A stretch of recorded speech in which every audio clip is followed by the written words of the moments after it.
history of aggression in the Pacific world is a long and bloody one. The success of the Japanese armies in Manchuria helped strengthen the Japanese militarist clique, which celebrated the birth of what was piously called an independent nation. The Japanese installed the opportunistic WWII as chief executive of the newly proclaimed nation. But actually, Manchukuo was nothing more than a puppet state, whose destinies were firmly controlled from Japan.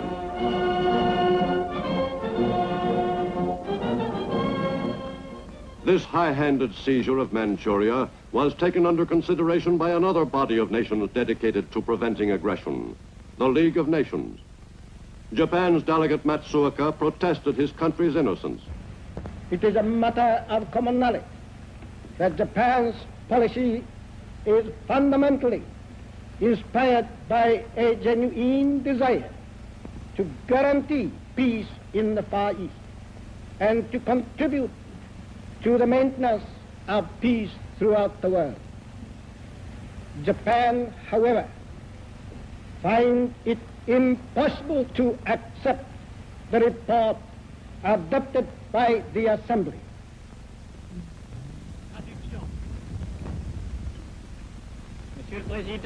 Japan subsequently withdrew from the League of Nations.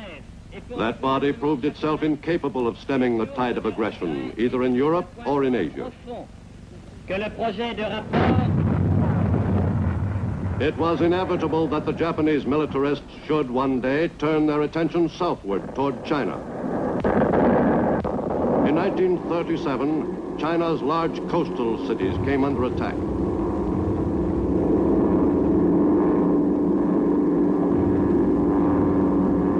In China, Japan's pattern for conquest was firmly established.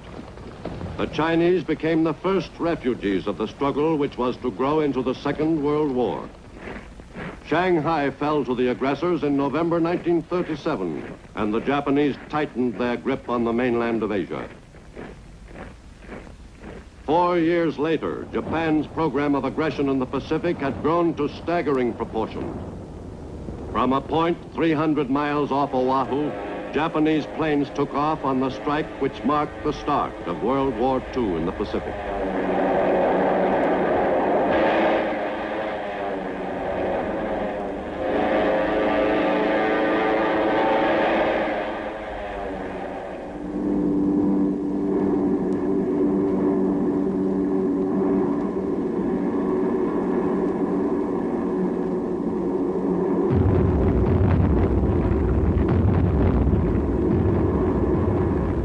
The crippling of the U.S. Pacific Fleet in the Pearl Harbor attack left the United States with only a small naval force in fighting condition. The careful employment of that inadequate complement of ships was the job of Admiral Chester Nimitz, Commander-in-Chief Pacific Fleet. The Navy's battered Pacific Fleet was all that stood between the enemy and further amphibious conquests. The U.S. Navy won 2 great victories during the first half of 1942. Victories which proved turning points in the war against Japan. In June, after the U.S. fleet had won the first round in an engagement with a powerful enemy naval force in the Coral Sea, the 2 large fleets met again off Midway Island. As in the Coral Sea battle, the naval engagement at Midway was primarily an air action.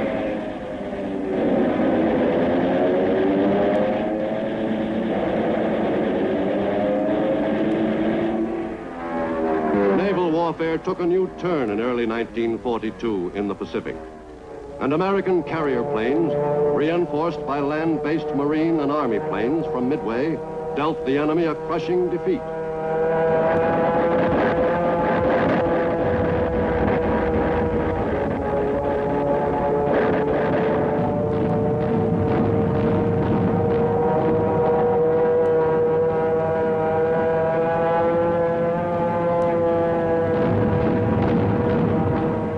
The U.S. Navy had paid back the Japanese for Pearl Harbor.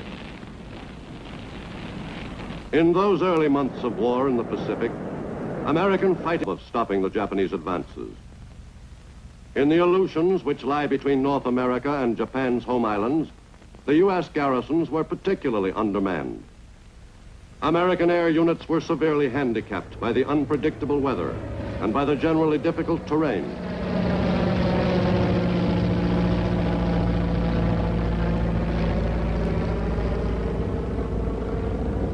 Each time a plane left its base, even on a routine flight, there was a strong feeling of uncertainty about its safe return. Though contact with the enemy was limited in the Aleutians, it was of the most vital importance to the United States to keep the enemy from advancing along the island chain toward the American mainland.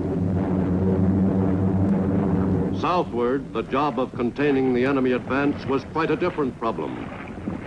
In the jungles of New Guinea, Allied soldiers fought a determined campaign, helped materially by friendly natives, to keep the enemy from seizing control of the entire island and broadening the area of South Pacific conquests. The Aussies quickly became acclimated to fighting in the mountainous jungle territory. But getting at the enemy in that country was a slow business. Advances in the malaria-ridden jungle were made tortuously.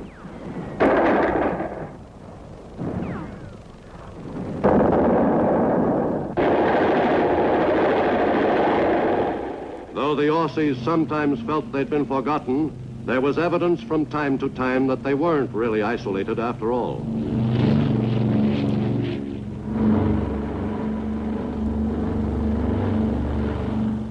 And as the Allies seized the offensive, the foot soldiers were supported in increasing numbers by new bombers, which gave the enemy a sample of things to come.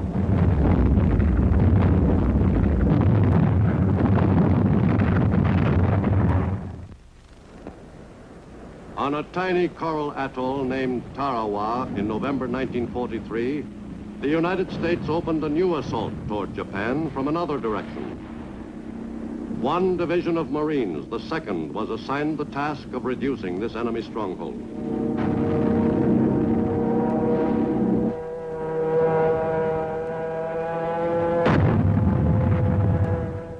Tarawa was one of the most heavily fortified positions in Japan's outer defense ring. The 76-hour battle for that atoll assumed epic proportions.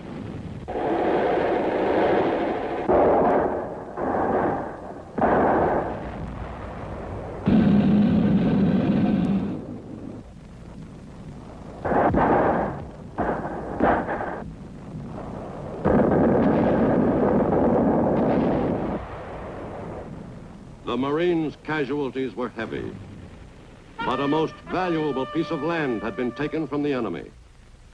Tarawa was a platform from which the American offensive in the Central Pacific would be continued, driving closer and closer to the main target, Japan itself. The Asiatic Pacific theater extended westward as far as India and encompassed the rugged, spectacular Himalayan country. The sprawling China-Burma-India area was one of the most confused commands of World War II. One of its few notable achievements was the building of the Lido Road under the direction of General Vinegar Joe Stilwell, commander of U.S. and Chinese forces. In the CBI, the ultimate target, Japan itself was as remote as the moon. The war, as it was fought in the CBI, was marred by jealousies and lack of cooperation among the command, a condition which was generally reflected in the dispirited performance of Allied fighting men. Fortunately, the campaign in the CBI consisted of a series of marginal actions, virtually unrelated to the broader war. The assault against the enemy's inner defense ring at Saipan in the Marianas came as a great shock to Japan. For this mountainous island, the heart of Japan's South Seas Empire, was within striking distance of Tokyo.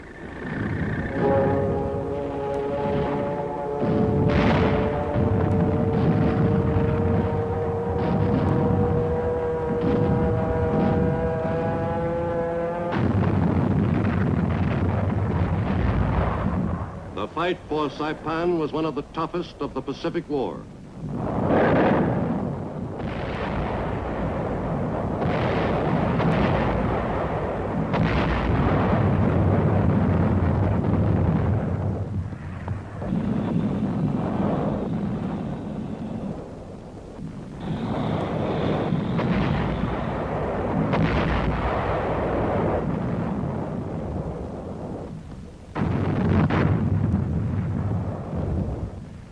At Saipan, the Marines and soldiers who made the assault suffered some 14,000 casualties, 3,000 dead in the 25-day battle. Still farther west, an invasion of the Philippines was made at Leyte Island. With the assault on the Philippines by American GIs who had driven north and west through the New Guinea jungles, a promise made 2.5 years earlier was kept. 2 years ago, I said to the people of the Philippines whence I came, I shall return. I repeat those words. I shall return. Nothing is more certain than the ultimate reconquest and liberation from the enemy of those and adjacent lands. America's newest long-range bombers, the powerful B-29s, took off on missions over the Japanese homeland beginning in late 1944. The trip from bases in the Japan and return totaled some 2,500 miles, just about all of it over water. No other heavy bombers in any theater had such an assignment. Finally, after 7 hours, the enemy's homeland lay just ahead.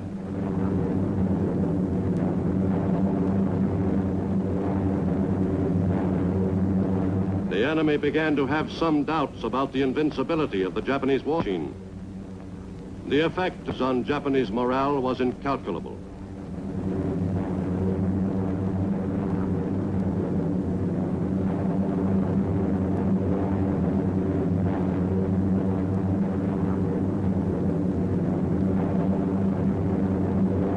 Inevitably, the submarine was destined to play an important part in the Navy's war in the Pacific. Throughout the war, the exploits of American subs were generally classed as secret for security reasons.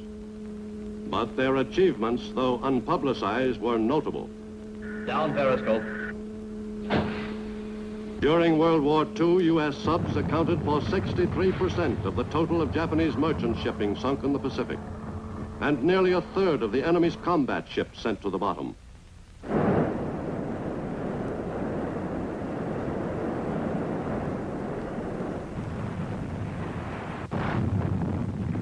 Once more, in early 1945, a small, heavily defended island fortress had to be taken. And once more, the job fell to the Marines. The assault on Iwo Jima was one of the bloodiest chapters in Marine Corps history.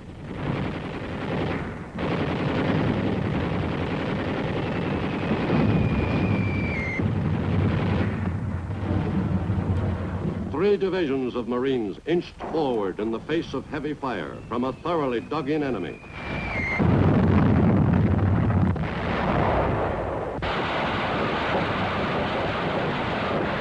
The battle for this inferno of 8 square miles raged for 26 days. 26 days of continuing bitter fighting.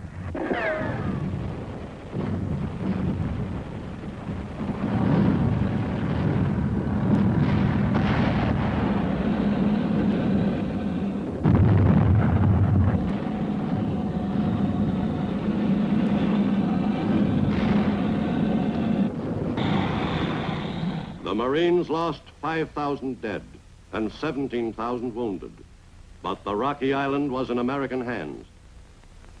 In April 1945, an assault was made against an enemy-held stronghold even closer to Japan, at Okinawa. Offshore, kamikaze attacks on American ships by enemy suicide pilots reached a final frenzied peak.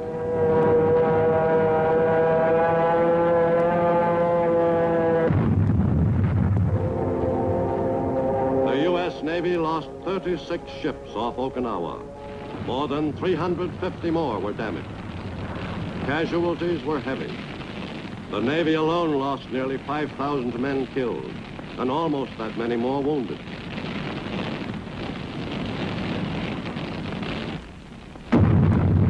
But U.S. forces had successfully fought their way to the shore of Japan itself. In the 7 divisions of soldiers and Marines on Okinawa, there were nearly 40,000 casualties, 7,000 of them dead. With Japan bracing itself for an invasion of its homeland, a different kind of attack provided a terrifying conclusion to World War II.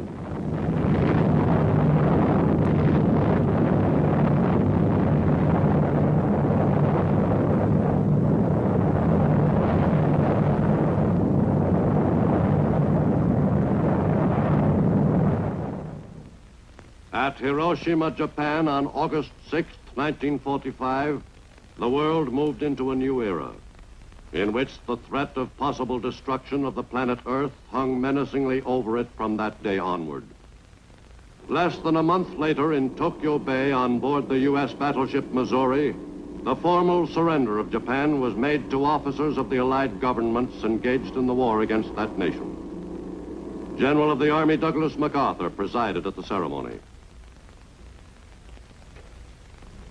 We are gathered here, representatives of the major warring powers, to conclude a solemn agreement whereby peace may be restored.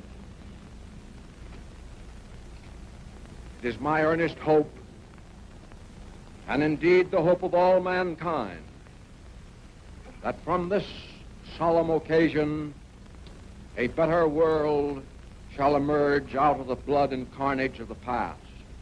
I now invite the representatives of the Emperor of Japan and the Japanese government and the Japanese Imperial General Headquarters to sign the instrument of surrender at the places indicated. The once arrogant Japanese, whose aggressive sweep across the Pacific had been begun less than 4 years earlier, had finally been brought to bay. The ceremony on the Missouri concluded the most costly war the world had ever known, fought over an expanse of hundreds of thousands of miles.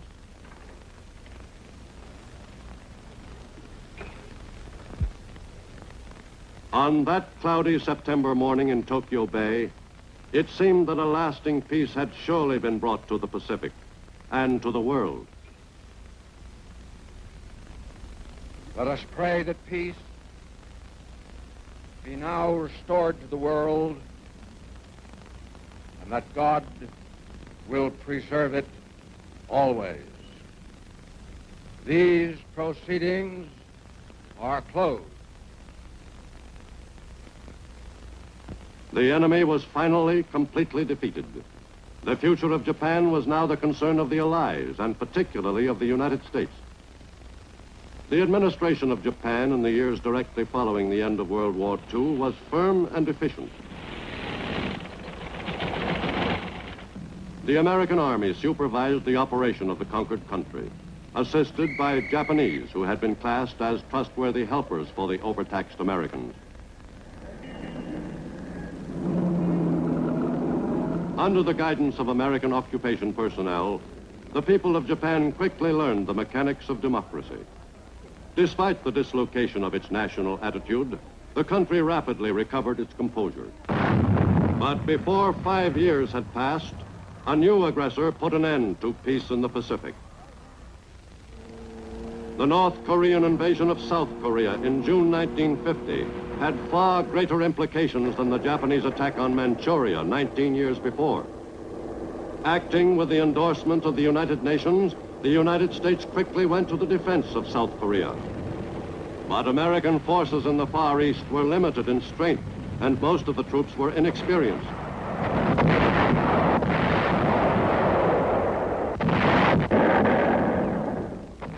Through the summer of 1950, American GIs fought on courageously against overwhelming odds.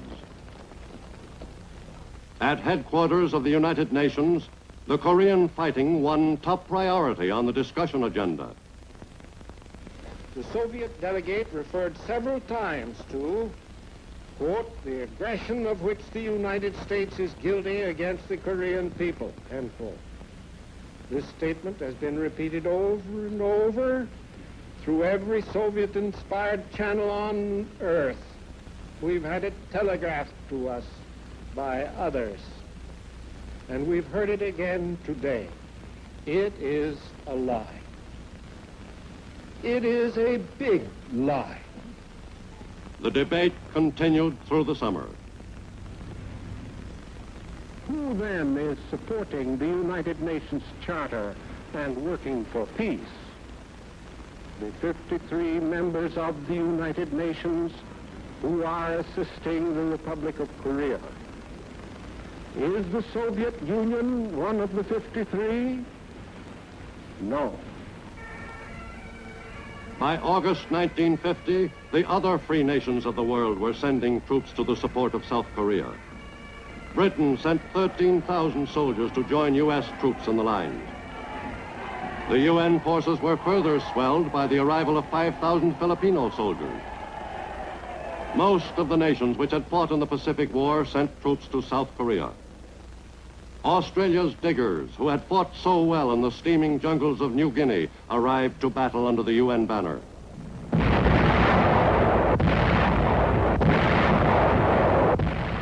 But the bulk of the fighting forces in the lines against the communists in Korea were American troops.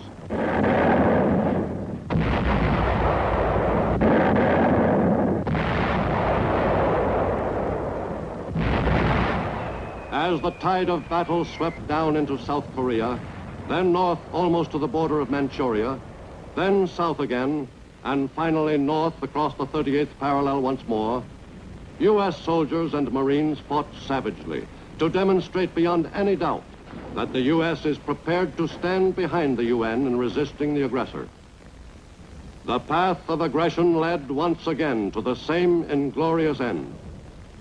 The North Koreans and Chinese Reds who surrendered to UN forces were far smaller in number than those who were killed while attempting to drive the UN forces off the Korean peninsula. In its predatory invasion of South Korea, the enemy suffered roughly 1 million casualties. Finally, just 1 year after the invasion of South Korea, Soviet delegate to the UN, Yakov Malik, indicated that perhaps the wind from the east was shifting. The Soviet people believed that as a first step, discussions should be started between the belligerents for a ceasefire and an armistice, providing for the mutual withdrawal of forces from the 38th parallel. Can such a step be taken?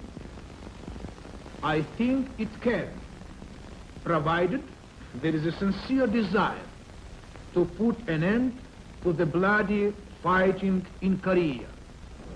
But whether the world was technically at peace or a limited war was being fought on some far-flung battlefield, the people of the United States realized that their country must be stronger than ever before if the ultimate war of world destruction was to be avoided.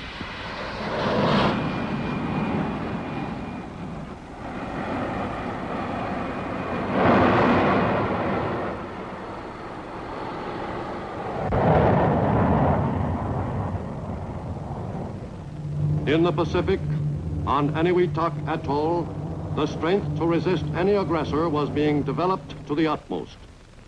On the efforts of the men occupied there depended the life or death of the free world.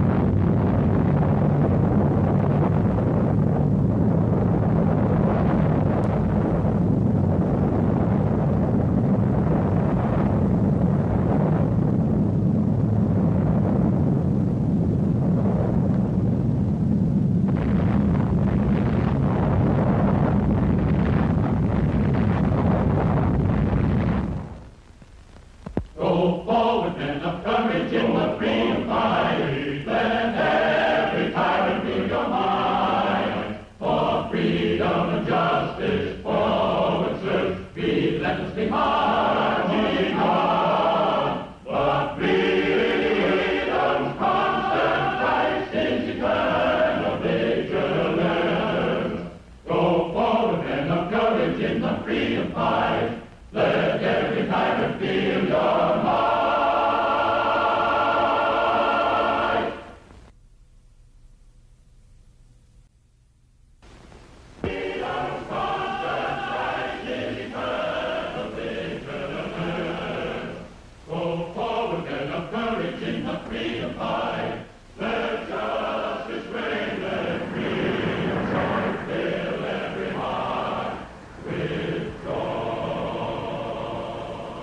In the 19th century, Herman Melville wrote of the Pacific, "There is one knows not what sweet mystery about this sea, whose gently awful stirrings seem to speak of some hidden soul beneath.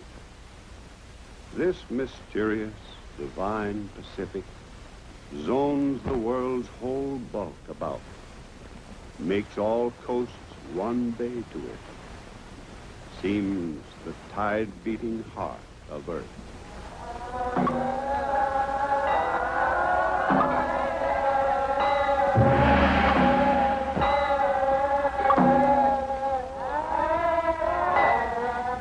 In this 20th century, the world is growing more and more aware of this strategic area, once explored by Magellan and Cook, and immortalized by Stevenson and Conrad.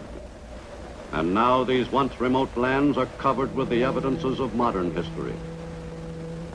The tie between the Pacific world and the United States, first established by the visits to the Orient of Yankee merchant ships, has grown increasingly strong through the years.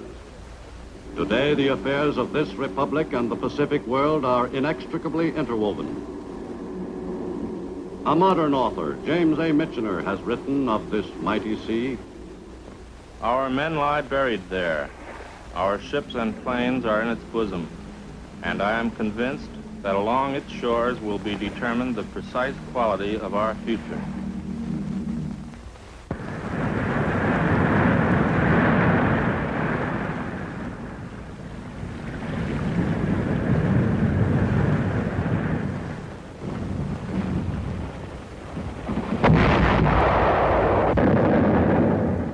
The war which engulfed the Pacific in 1941 marked the beginning of a new era in the history of that part of the earth. Never again could the Pacific Basin remain detached from the forces which were shaping the course of world history. The first truly global war brought to the Pacific the look of destruction and the smell of death, already familiar in other parts of the earth.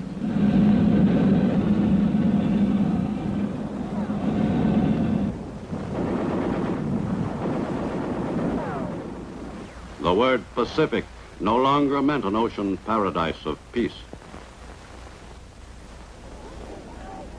For countless centuries, the peoples of the Pacific were largely untroubled by international crises. Life was simple for the natives of most of the lands touched by the world's largest ocean. It once seemed wildly improbable that the people of these remote regions and the exotic lands they inhabited would one day be swept into the main current of the Earth's affairs. The United States first became vitally interested in the Pacific world following the extension of America's frontiers westward. In the mid-19th century, the young republic pushed its way across the 3,000 miles separating its east and west coasts. The attention of pioneering America was focused on the territory which lay along the western shores of the continent. With the acquisition of Oregon and California, the United States became an important force in the affairs of the Pacific world. But the coastline did not check America's expansion westward. The same spirit which motivated the exploration of the western United States prompted other Americans, men like Secretary of State William H. Seward, to extend the range of American influence into the Pacific Basin itself.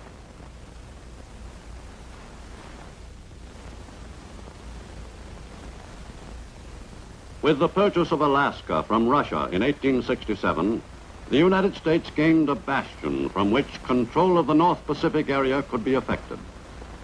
America's new territory was rugged, magnificent country. For well over a century, this land had been ruled by the demands of the Russian fur trade.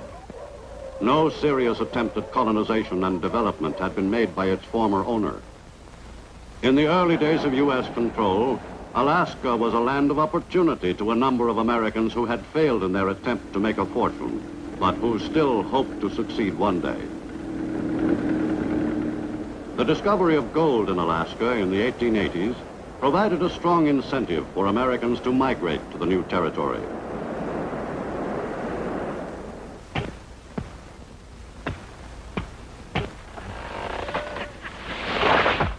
An orderly system of land surveys was inaugurated before the turn of the century, and a succession of homestead laws became effective.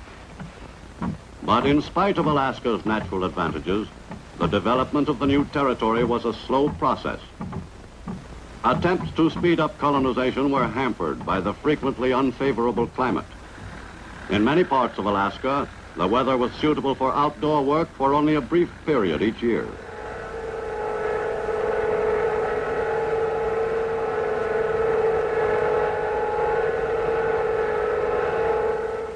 Early in the 20th century, work was begun on the Alaska Railway, which upon completion was to cover 500 miles of territory. But despite these intimations of progress, Alaska remained a sprawling, undeveloped outpost, whose new residents were clustered in a few towns along its southern shore. To the south, the Hawaiian Islands became a link in America's Pacific frontier in the closing years of the 19th century. Hawaii lies directly in the path of the trade winds. Its soft, provocative climate helps make it one of the most popular of American possessions. Hawaii today is dotted with evidences of its colorful history. Its discoverer, Britain's Captain James Cook, is commemorated on the island of Hawaii. And the memory of the reign of King Kamehameha I is kept vividly alive throughout the island. This popular monarch, revered by the islanders as the Napoleon of the Pacific, fostered a closer relationship with the United States.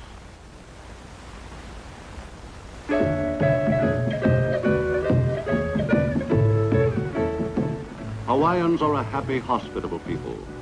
Today, the Polynesian strain, in its pure form, is not as prevalent as it was in former years, due to years of intermarriage with other racial groups.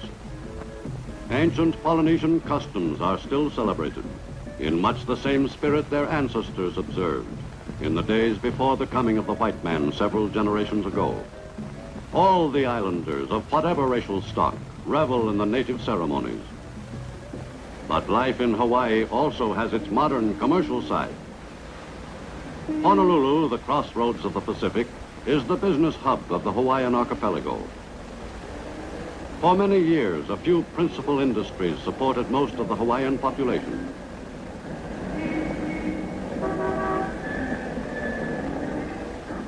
Hawaii's increasing development and continued prosperity are associated directly with the size and quality of its crops of pineapple and sugarcane, the island's chief exports.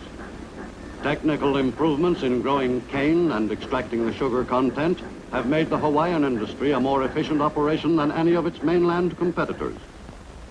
But Hawaii's principal industry was destined soon to be war work. Home base of the U.S. Pacific Fleet, Hawaii assumed a tremendous importance as a U.S. war with Japan became a distinct possibility. Strategically situated almost midway between the American mainland and the home islands of Japan, Hawaii would inevitably be directly concerned if war broke out.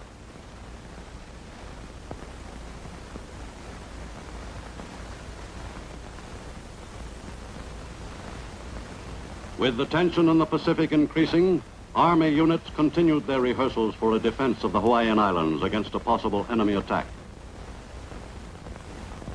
To the west, in the far reaches of the Pacific, the United States acquired a valuable Far Eastern outpost in Guam in 1898, following the war with Spain. For many years, the new American territory retained its largely primitive complexion. Habits of life passed along from generation to generation were not quickly altered. When Trans-Pacific Plane Service was established in 1936, Guam was made a regular stop, and the island became an even more important link in the chain of American possessions in the Pacific Basin. And it was quite apparent that the U.S. recognized its importance. American rule was strict but paternalistic. The governor and his associates were Navy officers appointed to their posts, and the affairs of the island were regulated in precise military fashion. In 40 years, the Guamanian population increased from 9,000 to 22,000, a rise which can be directly attributed to public health measures initiated by the Navy. Guam was predominantly Catholic, like the Philippines, also wrested from Spanish rule by the U.S. at the end of the 19th century. In the Guamanians, the United States had gained an intensely loyal people. Under American rule, the people were classed as nationals, but were not granted the privileges of citizens of the United States. Most Guamanians, whose lives had improved somewhat in recent years, looked hopefully toward the day when they might attain the status of full U.S. citizenship. The U.S. was not the only great power gaining a foothold in the Pacific. In a strategic position in the southwestern region lie two important members of the British Commonwealth of Nations, Australia and New Zealand. These down-under countries have made Great Britain a more active participant in the affairs of the Pacific for the past several generations. The modern cities of the two lands today are inhabited by the descendants of the British settlers who migrated to British Oceania. This thoroughly Occidental society developed and flourished, though it was more than 10,000 miles removed from the mother country, almost halfway around the globe.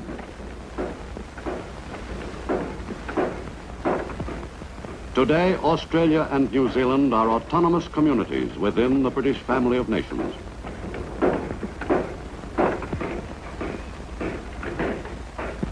An industrious and progressive people, Australians and New Zealanders show an obvious pride in the steady growth of their countries. Although both nations have made considerable progress in developing their rich agricultural resources, there is still room for expansion, particularly in New Zealand and in the reclamation of Australian badlands. Both down-under countries exist on an export economy, for even if the purchasing power of the Australian and New Zealander were substantially increased, they could not possibly consume the enormous meat and dairy yield. The livelihood of both Australians and New Zealanders has been dependent directly on Britain's purchases of their produce. As these purchases fall off, Australia and New Zealand are confronted with the problem of finding and expanding new markets. For the problem of developing independent economies successfully could be solved only by the two dominions themselves. But while the bonds of empire were no longer as strong in a material and political sense, the spiritual tie between the dominions and the seat of the British Commonwealth of Nations remained as firm as ever.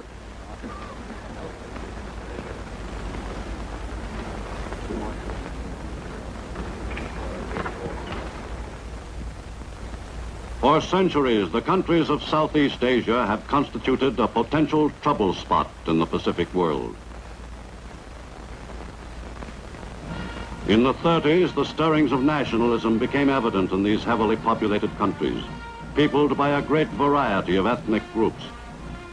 Siam began to agitate for the return of territory allegedly usurped by the French in the 19th century.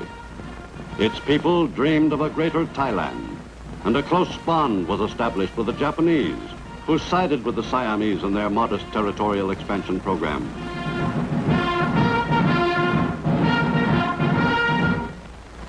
Hub of the Oriental world for thousands of years, China held a dominant position in the Pacific Basin throughout most of the 19th century. China's principal point of contact with the outside world for almost 100 years was Shanghai, where British business interests first established a foothold. The economic life of all of China was related directly to the business affairs of China's large coastal population centers. Whoever controlled China's port cities exercised a powerful influence on the country's overall economic structure.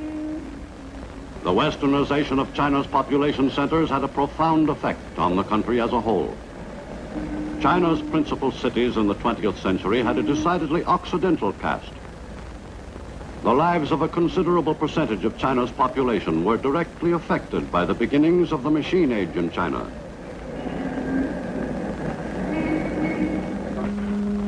One of the most important aspects of China's modernization was the introduction of progressive methods in the manufacture of textiles. But modern methods prevailed only in a few major cities. Throughout most of China, traditional procedures were still followed. For even in the 20th century, China remained thoroughly Oriental in the conduct of its affairs. Many Chinese merchants still transacted their business chiefly in the local tea house. All classes of Chinese men enjoyed the luxury of spending a few hours at the tea house, where the patrons discussed all their problems, social as well as business, with anyone who cared to listen. Through the years, the local tea house became an informal extension of the magistrate's court.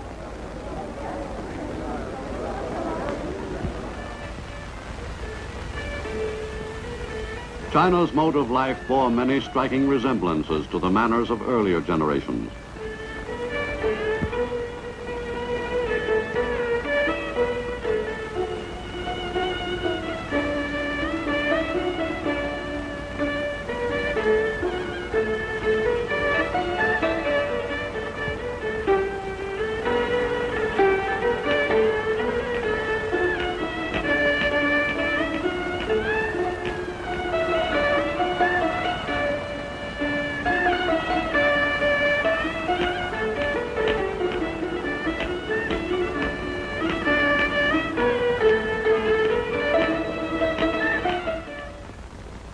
China's fortunes took an abrupt turn in 1911, when the Chinese Empire was overthrown by supporters of Dr. Sun Yat-sen, on whose political principles the young republic was founded.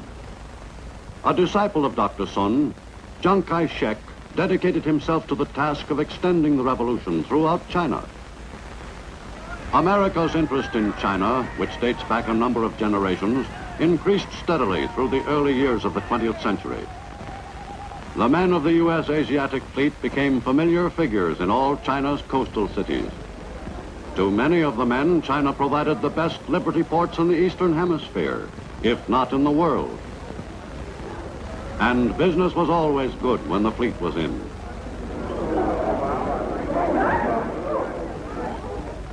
The regular visits of U.S. warships were made chiefly for diplomatic reasons. The appearance of a cruiser like the Augusta, even on a friendly call, could hardly fail to leave a vivid impression of U.S. military capabilities. But there were other visitors in China's harbors. Japanese warships, ignoring diplomacy, simply occupied China's key ports. For the center of influence in the Orient was shifting to the north and east. Japan was taking a more and more active part in Far Eastern affairs. The rise of the Japanese nation as a world power was closely linked with the religious convictions of its people. For the Japanese believed that they were ordained by the gods to grow sufficiently strong to rule the earth one day. Much of the ritual was dedicated by the Japanese Shinto priests to the interests of the imperial government. In these ceremonies, the people celebrated their national unity, their patriotism, their prosperity, the seasons of the year, the abundance of their crops, and any other aspects of their national life which seemed fitting. The principal aims of the state Shinto cult were to obtain support for the state, effect national solidarity, and create strength in critical periods.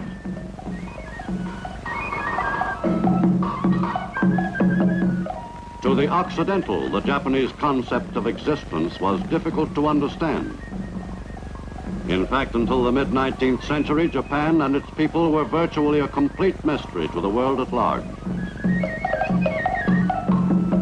The home islands of Japan proper, although not large in total area, have supported a population of millions throughout recorded history.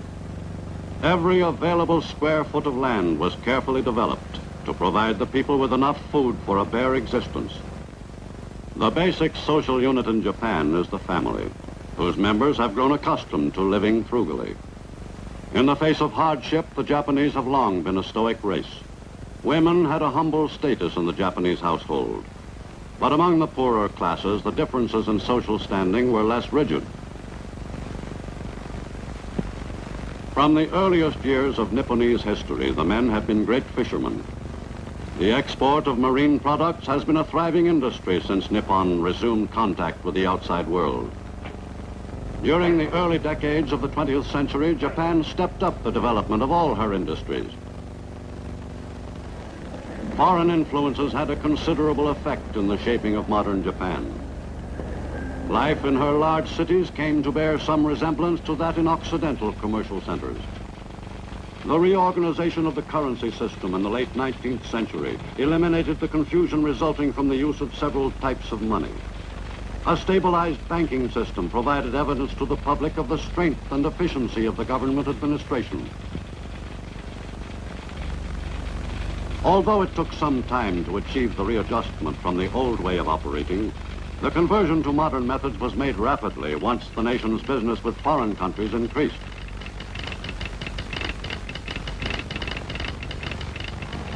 The telephone, introduced in Japan in 1877, helped materially in bringing the country back into the orbit of world affairs. With their typical enthusiasm for anything new, the people soon became addicted to the use of the mystifying gadget. Once begun, the westernization of the home islands of Japan quickly gained momentum. As soon as they had become aware of what life was like outside their country, the Japanese addressed themselves to the task of imitating that life wherever possible. Once completely secluded, the Japanese now seemed obsessed with the desire to prove themselves as progressive as any people, any place in the world.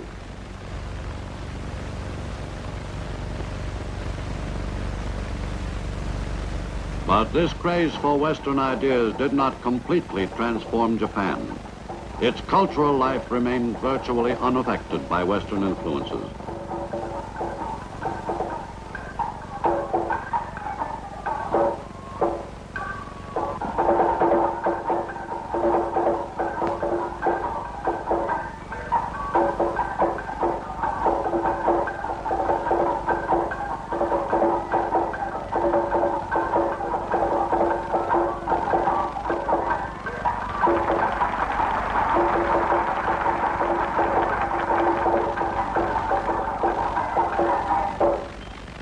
In the Western world's 20th century after Christ, Japan stood at the threshold of a new era. The cult of emperor worship was appropriated by a small but powerful militarist clique, which adopted the doctrine of extending Japan's borders by force if necessary.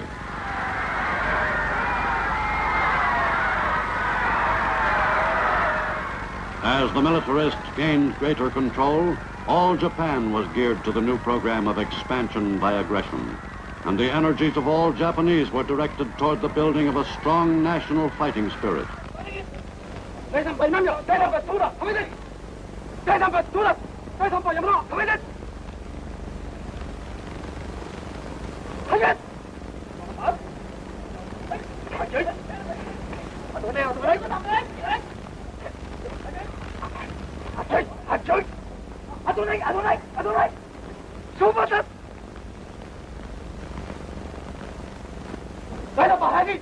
But the development of the fighting spirit was not limited to adults. Japanese children were carefully indoctrinated in the glories of war. The code of Bushido, the way of the warrior, was eagerly instilled in Japanese who were still moppets. Active military training began at the age of 6. From the beginning, the children were taught that it was an honor to die for the emperor, that they must become the equal in fighting ability of 3 soldiers of any other nation. Military training of grade schoolboys was a required part of their education. No doubt was left in the mind of any young boy that he was destined to fight and die for his country. By the time they reached their teens, Japanese youths were well prepared for their one mission in life. The warlike spirit was, by now, well nurtured. At every side, the young soldiers were acclaimed as divinely inspired warriors. As the recruits approached young manhood, their training was intensified. Every technique of modern warfare was drilled into the young soldiers. For accomplishment in the use of the newest weapons was vital if the enemies of the emperor were to be annihilated. The process of turning the young recruits into warriors was a complex one, but no effort could be spared in the development of the imperial fighting forces. And during the fateful 4th decade of the 20th century, complete control of the Japanese Empire fell to the militarists. General Hideki Tojo and Yosuke Matsuoka gave impetus to a movement which was geared to one course of action. Barely 6 weeks after Tojo became premier, the Pacific world was plunged into a cataclysmic war. Go for the freedom fight, let every tyrant feel your might. For freedom and justice, forward serve, relentlessly marching on. For freedom, constant Christ is eternal vigilance. Go forward, men of courage, in the freedom fight. Let every tyrant feel your heart.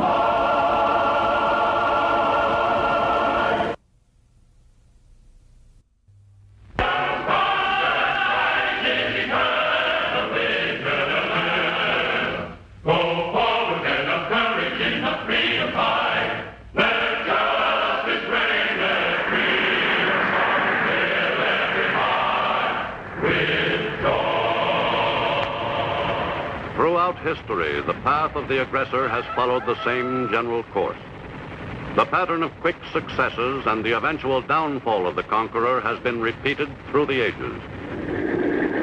In the 20th century, this pattern was repeated once again at several points on the globe. In the Orient, the Japanese embarked on a program of aggression which was to follow exactly the time-honored course.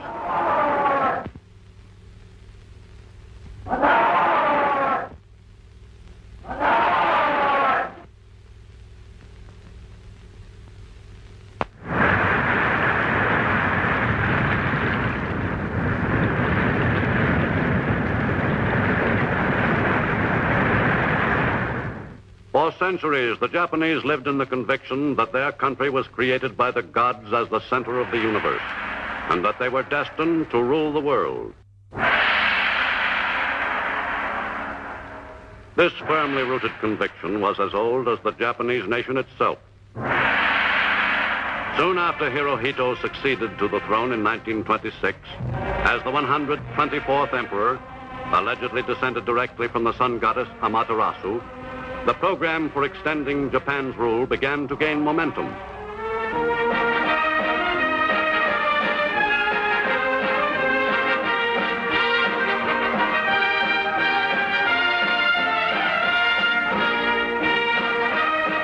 The command of Hako Ichi-U to bring the 8 corners of the world under one roof was part of Hirohito's inheritance. Japan extended its control over a considerable area following World War I, in which it participated on the Allied side. The plums of victory included German holdings in China and the Mariana Islands, except Guam, the Caroline Islands, and the Marshall Islands, all placed under Japanese mandate. In 1931, Japan embarked actively on its program of conquest. Clashes between Japanese and Chinese in Manchuria prompted the Nipponese militarists to take action. Without waiting for any formal declaration of war, Japanese troops attacked.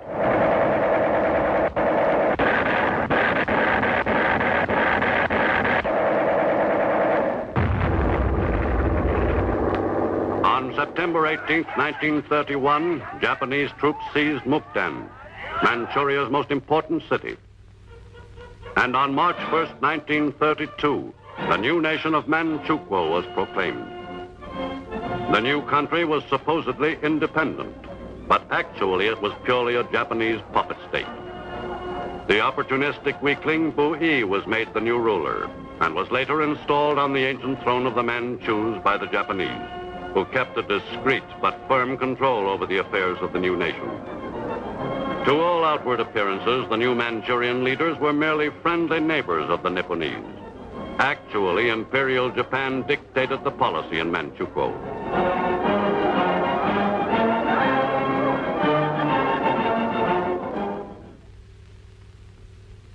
In Geneva, Switzerland, in February 1933, Foreign Minister Matsuoka of Japan piously disavowed any aggressive intentions.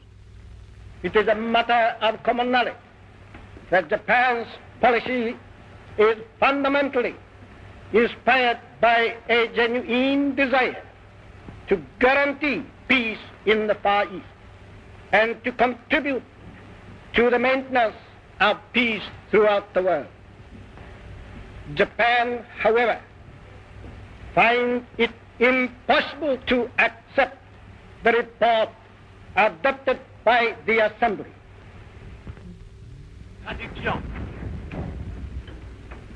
Monsieur le Président, Messieurs, c'est pour la délégation japonaise. With Japan's subsequent withdrawal from the League of Nations, its diplomatic position in relation to the other world powers deteriorated rapidly.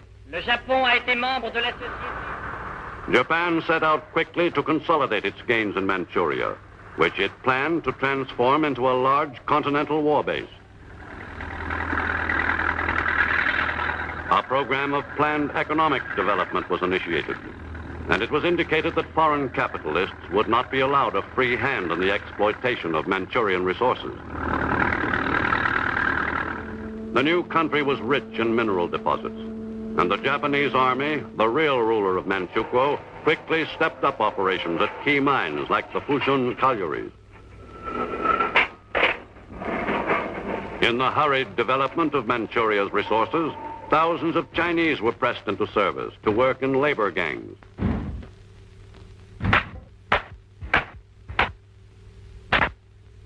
The Chinese in Manchuria, who comprised some 90% of the population, had the choice of working for the Japanese for a meager living or starving to death.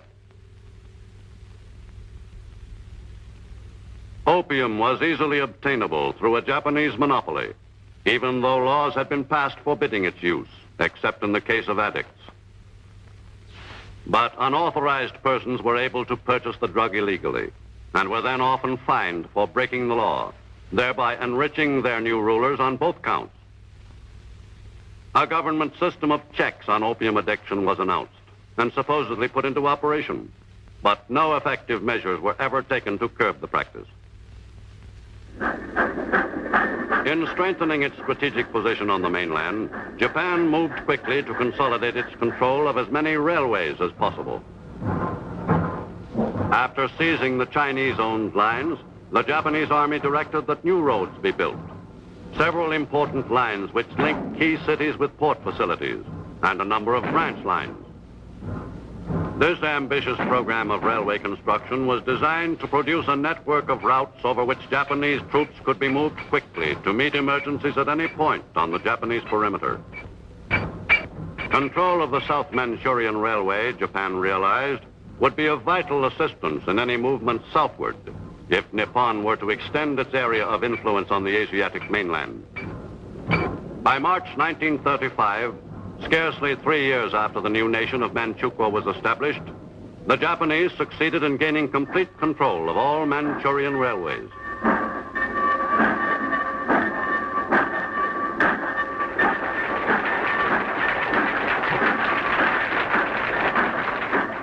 But Manchuria was only a short stop on Japan's road to domination in Asia. To the south lay the rich countryside of China proper, a territory which had never been out of the thoughts of Japanese leaders since the beginning of Nippon's program of expansion. In July 1937, Japan accelerated its timetable of aggression. Following a skirmish at the Marco Polo Bridge near Beiping, the war between Japan and China, anticipated for some time, passed from the period of small local actions to more concentrated warfare. After unsuccessful attempts at a truce, Japanese forces poured into North China from Manchuria, and an offensive was launched in the northern Chinese provinces.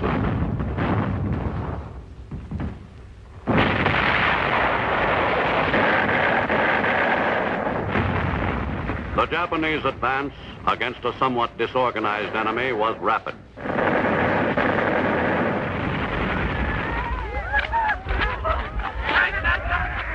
Within a few months, the Nipponese had gained strategic control of North China. In Tokyo in June 1937, a new cabinet headed by Prince Fumimaro Konoe assumed control of the Japanese government. As premier, Konoe dominated the regime which threw Japan into war with China and brought it to the brink of war with the West. Committed to a sizable war on the mainland of Asia, Japan's militarists geared the whole nation to all-out production for the winning of that war and any other wars that might develop as Japanese forces moved farther and farther from the home islands.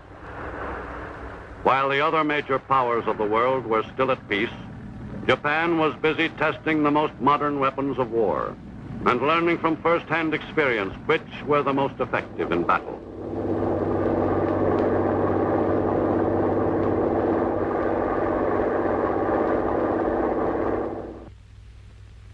In the air arm of the Japanese forces, pilots found that the new Japanese fighter plane, the Zero, was the fastest, most maneuverable combat plane they had yet seen in the air.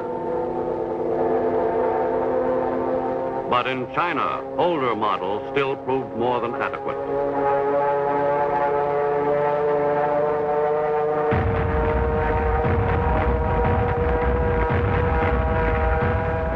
In China, the Japanese established their blueprint for victory. Nipponese planes bombed the largest Chinese cities, killing thousands of civilians. Special target of Japanese air attacks was Shanghai, which withstood a series of bombings before Japanese troops finally captured the city in November 1937, after a siege of 3 months. With the capture of Shanghai, the appetite of the Japanese army for still greater victories was whetted. The Nipponese troops prepared to press on at once toward Nanking, and an unforgettable orgy of rape and pillage.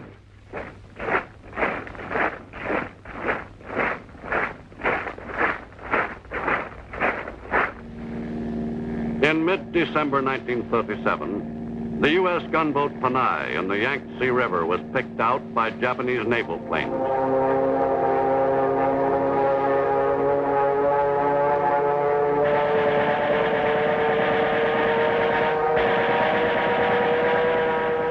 The sinking of the Panay might well have touched off a war between the U.S. and Japan.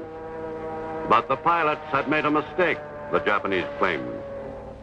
Among the victims were the first American fighting men to lose their lives at the hands of the Japanese. The Chinese became the first refugees of the struggle which was to become World War II. This was the beginning of years of being always on the move for many Chinese. Already, peace was only a memory. As the Japanese seized new territory, they took over the administration of the area at once. In some localities, the new rulers tried to act the role of sympathetic, understanding administrators. But the Japanese plans for further conquest didn't permit this act to continue for long. The Japanese badly needed the services of the people they'd conquered. Chinese farmers continued to work their soil, but now the harvest would benefit the Japanese.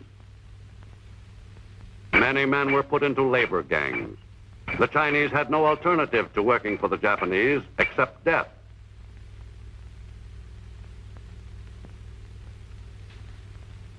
Some Chinese labor gangs had the privilege of repairing buildings which had been bombed out by their new rulers. In one way or another, all able-bodied Chinese were worked unsparingly by the Japanese in their drive to bring more and more of Eastern Asia under the emperor's rule. With North China won and a continuing war with the Chinese in progress, the Japanese militarists looked still further south in their search for other lands to conquer. For the Japanese program of aggression called for a coordinated series of attacks on smaller countries with valuable resources, vital to the Nipponese war effort. The Philippines would prove a rich prize indeed.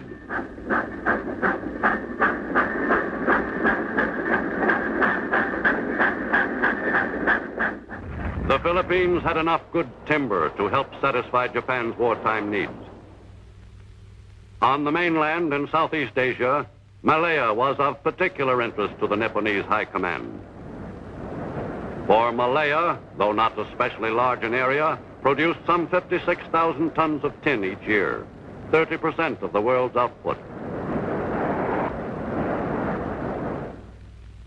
Even more important was Malaya's wealth in rubber. that British territories' plantations produced more rubber than the Nipponese could use. If Japan should find itself involved in a large-scale war, Malayan rubber would help materially in stiffening the backbone of the Japanese war effort. At the same time, by seizing the Malayan Peninsula, Japan would deny Britain and the United States, its two most important potential enemies, one of their principal sources of rubber.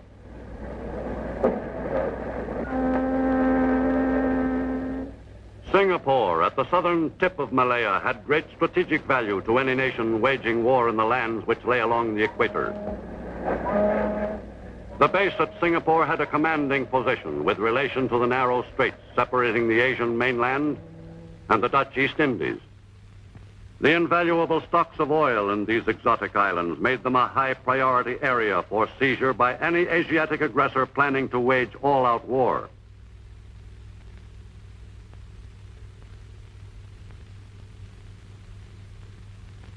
These lush islands also produced most of the world's cinchona bark, from which quinine is made. Since quinine was the most effective preventive for malaria, the cinchona bark was of paramount military importance to Japan. Still farther south, Australia would prove an important prize for any warring nation. In the down-under countries, wealth consisted largely of wool and livestock, both valuable commodities. Meanwhile, in Tokyo, the Nipponese demonstrated their friendliness with another aggressive power, fascist Italy. The festive atmosphere was heightened by the favorable trend of the year-old war in Europe for the Axis powers.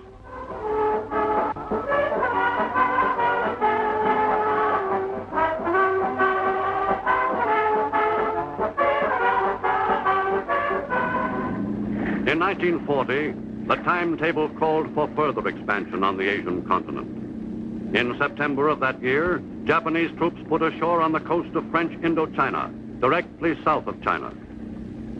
The landings were made without resistance. At Berlin during that eventful September 1940, the three aggressor nations of Europe and Asia joined forces and forged the Berlin-Rome-Tokyo axis.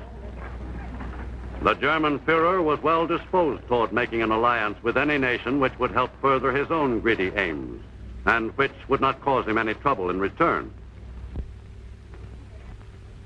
The tripartite treaty guaranteeing mutual assistance was signed eagerly by Germany's Foreign Minister Joachim von Ribbentrop, and with equal satisfaction by Japan's Ambassador Saburo Kurusu. The alliance was further cemented in April 1941, when Japanese Foreign Minister Yosuke Matsuoka paid a call on Benito Mussolini in Rome. The Italian people acclaimed the representative of the strong Asiatic power, which would lend support to their dictator's own territorial ambitions. Japan's treaty with the European fascists gave it the opportunity it wanted to take over French Indochina, now controlled by the French Vichy government. In July 1941, Japanese warships moved into the harbor of Indochina's chief port, Saigon. The formal ceremony which made that country a Japanese protectorate was attended by the representatives of the French Vichy government, which was openly sympathetic to the fascist cause. Japan's army had gained an entire country lying along the vitally important coast of Southeast Asia without a struggle. Within a few days, Nipponese troops had taken possession of all of Indochina to the borders of fertile Thailand, still an independent nation. But freedom across that border was to be short-lived. In 1941, relations between Japan and the United States grew steadily more strained. U.S. Ambassador Joseph Grew informed Washington that Japan might well strike with dangerous and dramatic suddenness. Attempts to effect conciliation of differences were continued, but to no avail. In an effort to weaken the Japanese threat to the Pacific world, severe economic restrictions had been imposed by the U.S. Japan's exports dropped off sharply, and the economy of the country, delicately balanced with relation to its war industries and its foreign trade, was violently upset. Japan's diplomatic negotiations did not mean much. The militarists who control already convinced that there was only one sure course to be followed. As the situation grew more tense, they pleaded for a unified national spirit.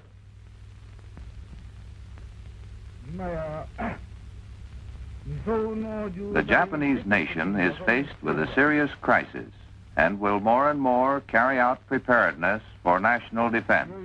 Under the Emperor, it is expected that the whole nation will strive for the advancement of the Far East. In Washington, on Sunday, December 7th, 1941, Secretary of State Cordell Hull worked in vain on new attempts at a solution to the crisis. But negotiations ended abruptly. Early that afternoon, he received two callers, envoys Nomura and Kurusu, who informed him that the Japanese and American positions were irreconcilable. In the Pacific, a fast Japanese fleet stood off the island of Oahu, ready to carry out Japan's secret decision to plunge the Pacific into total war. The pilots of the carrier planes which were to strike the first blows dedicated themselves to their task for the glory of their emperor and in honor of their ancestors.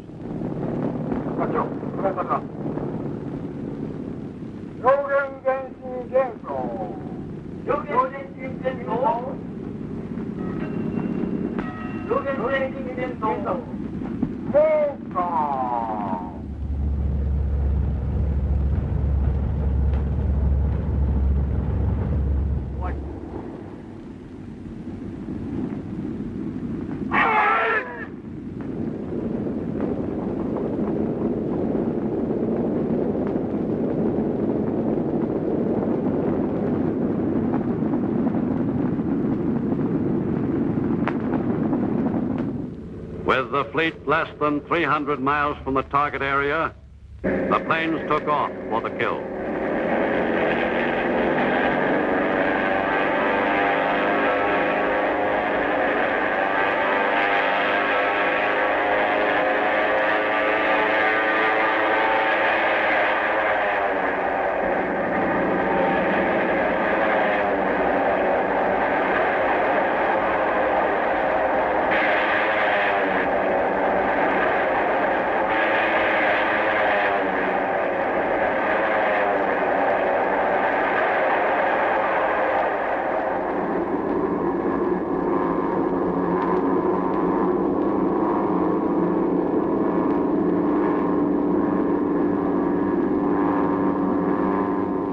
Even before the Japanese envoy's call on the U.S. Secretary of State, Japanese bombs were away over Hawaii.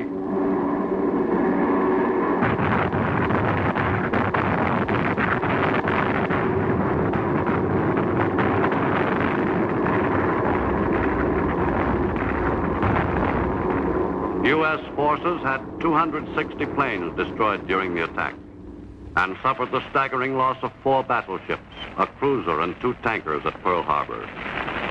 In addition, 4 battleships were badly damaged. Thus, at one blow, the U.S. Pacific Fleet was all but demolished. In Tokyo, Premier Tojo made it official. The imperial rescript declaring war has just been promulgated.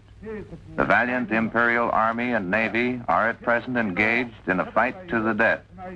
Now is the time for our 100 million countrymen to offer their all, to pay their duty to their nation, and to sacrifice themselves for their country. The rise or fall of Japan, indeed the fate of the Far East, depends upon the outcome of this war. In Washington, President Roosevelt responded quickly. Surprise offensive extending throughout the Pacific area. The facts of yesterday and today speak for themselves.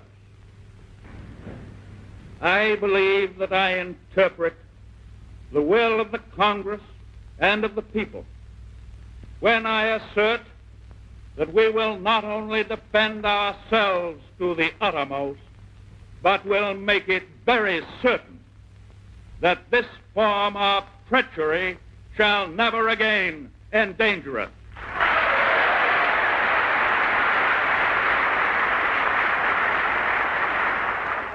Both houses of Congress acted immediately, with but one dissenting vote. America. Therefore, be it resolved by the Senate and House of Representatives of the United States of America in Congress assembled that the state of war between the United States and the Imperial Government of Japan, which has thus been thrust upon the United States, is hereby formally declared, and that the President be and he is hereby authorized and directed to employ the entire naval and military forces of the United States and the resources of the government to carry on war against the Imperial Government of Japan and to bring the conflict to a successful termination. All of the resources of the country are hereby pledged by the Congress of the United States. Is the second demanded? Gentlemen from that. There can be no objection. The American people, solidly united behind their commander-in-chief, volunteered eagerly to take an active part. During the next 4 years, millions of Americans forsook the pursuits of a peaceful life to fight the enemy on battlefields all over the world. Freedom and justice for the truth, we left behind we are. But freedom from the fight is eternal vigilance. Go forward and of courage in the freedom fight. Let every tyrant feel your heart.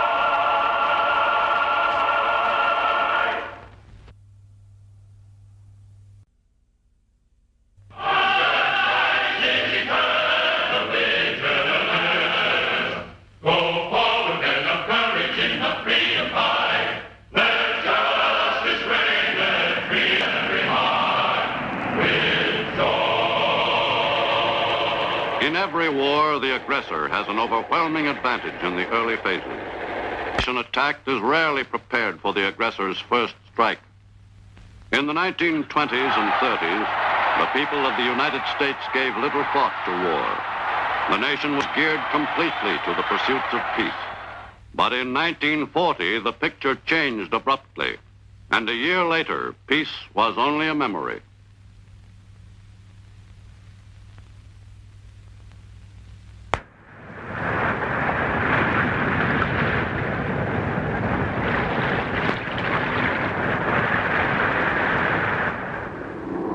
The Japanese strike at Pearl Harbor in 1941 was no isolated blow. At the same moment the attacking planes were over Hawaii, Japanese forces were sweeping south, spearheaded by an advance guard of fast Japanese warplanes.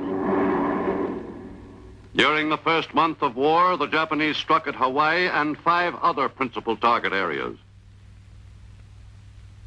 Wake fell to the enemy after a heroic 16-day stand by a small detachment of Marines. Guam was quickly engulfed by the Japanese tide of aggression. The island fell after a few days. Japanese troops captured most of Luzon Island and were pressing the assault on the rest of the Philippines. The British colony of Hong Kong finally fell to the invaders on Christmas Day, 1941. Japanese troops landed on the coast of Malaya and were pushing southward toward strategic Singapore. On December 10th, just 3 days after the start of the war, Allied naval strength in the Pacific suffered another staggering blow in the loss of the British capital ships Prince of Wales and Repulse, sunk by the enemy. The Imperial Navy's Air Force discovered the main force of the British Far Eastern Fleet off Kuantan, on the eastern coast of the Malay Peninsula, and opened brave and daring attacks. The battleship Repulse was sunk instantly. Pummeled further with repeated direct hits, the flagship Prince of Wales sank with a tremendous explosion. Singapore was now a naval base without a fleet. But in the colony, the fortress was still considered impregnable, and the men prepared to fight what they confidently expected to be a successful defensive action.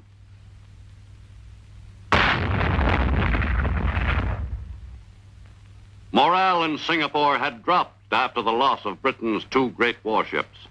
But it was still optimistically felt that even if the Japanese somehow succeeded in approaching Singapore, they could never take the island. This faith in Singapore's defensive strength soon led to a feeling of complacency. In the Dutch East Indies, defense preparations were somewhat more complex, since the island chain extended more than 1,500 miles. Native troops formed the principal garrison force. Most of the men were hastily trained in defensive techniques.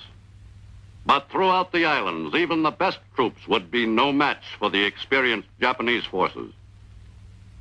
For the defending soldiers' knowledge of warfare was all theoretical.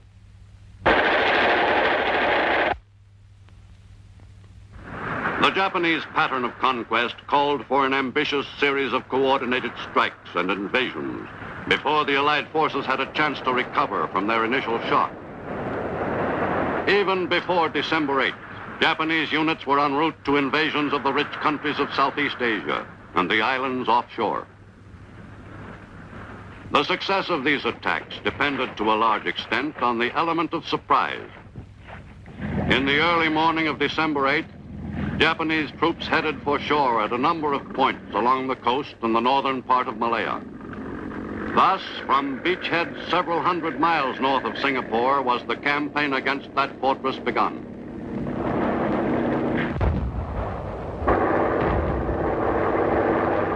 Within a few days, a sizable Japanese force was successfully ashore, ready to launch a full-scale offensive against the British down the Malayan Peninsula. Additional Japanese troops moved southward into Malaya across the border from French Indochina, which Japan had occupied earlier, and from Thailand, which surrendered on December 8th. The advance down the peninsula to Singapore, 580 miles from Malaya's northern border, was made over rugged terrain. Japanese units encountered resistance by the defenders in the north of Malaya, but under the weight of the Nipponese attack, resistance weakened and the invaders gained ground quickly.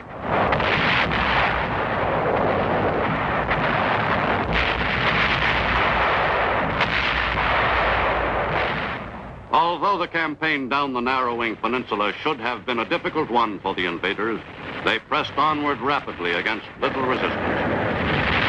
The Malayan campaign was one of the most successfully fought actions in the series of Japanese assaults in December 1941.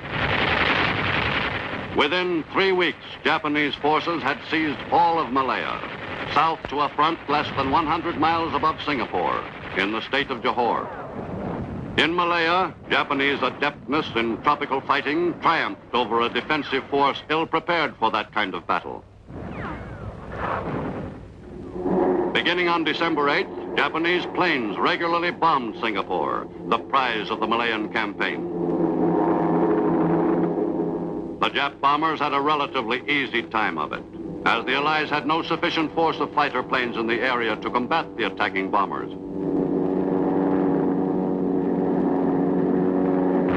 Singapore became a prime target for Japanese air attacks, which had the desired effect in softening the city's defenses. In addition to physical damage, the attacks also achieved a lowering of morale among the defenders. The British in Singapore had not succeeded in becoming acclimated to the raids, and the Japanese took full advantage of their air superiority to pound the city without letup. Meanwhile, 1,400 miles northeastward, the British colony of Hong Kong became an early Japanese target. On December 8th, Nipponese troops advanced into the British leased territory on the mainland, across from Hong Kong Island. 6 divisions made the attack against determined but ineffectual resistance on the Kowloon Peninsula. With the British territory on the mainland completely won, the Japanese turned their attention to Hong Kong Island. After a siege of 16 days, the invaders forced a surrender and took over control of Britain's great Far Eastern port city. With the capitulation of Hong Kong on Christmas Day 1941, the last major port into free China was lost. Lack of manpower was the key to the fall of Hong Kong, and the Japanese troops had their assignment made still easier by a poorly organized defense of the island stronghold. On Malaya, the campaign entered its final phase. In early February 1942, Japanese troops pushed across Johor Strait and entered Singapore, the supposedly impregnable fortress. The invaders pressed the attack. In their final heavy offensive, the Japanese took a considerable number of prisoners who had never expected that this unpalatable situation could ever come to pass. On February 15th, the British defenders indicated that they were prepared to discuss negotiations toward a surrender.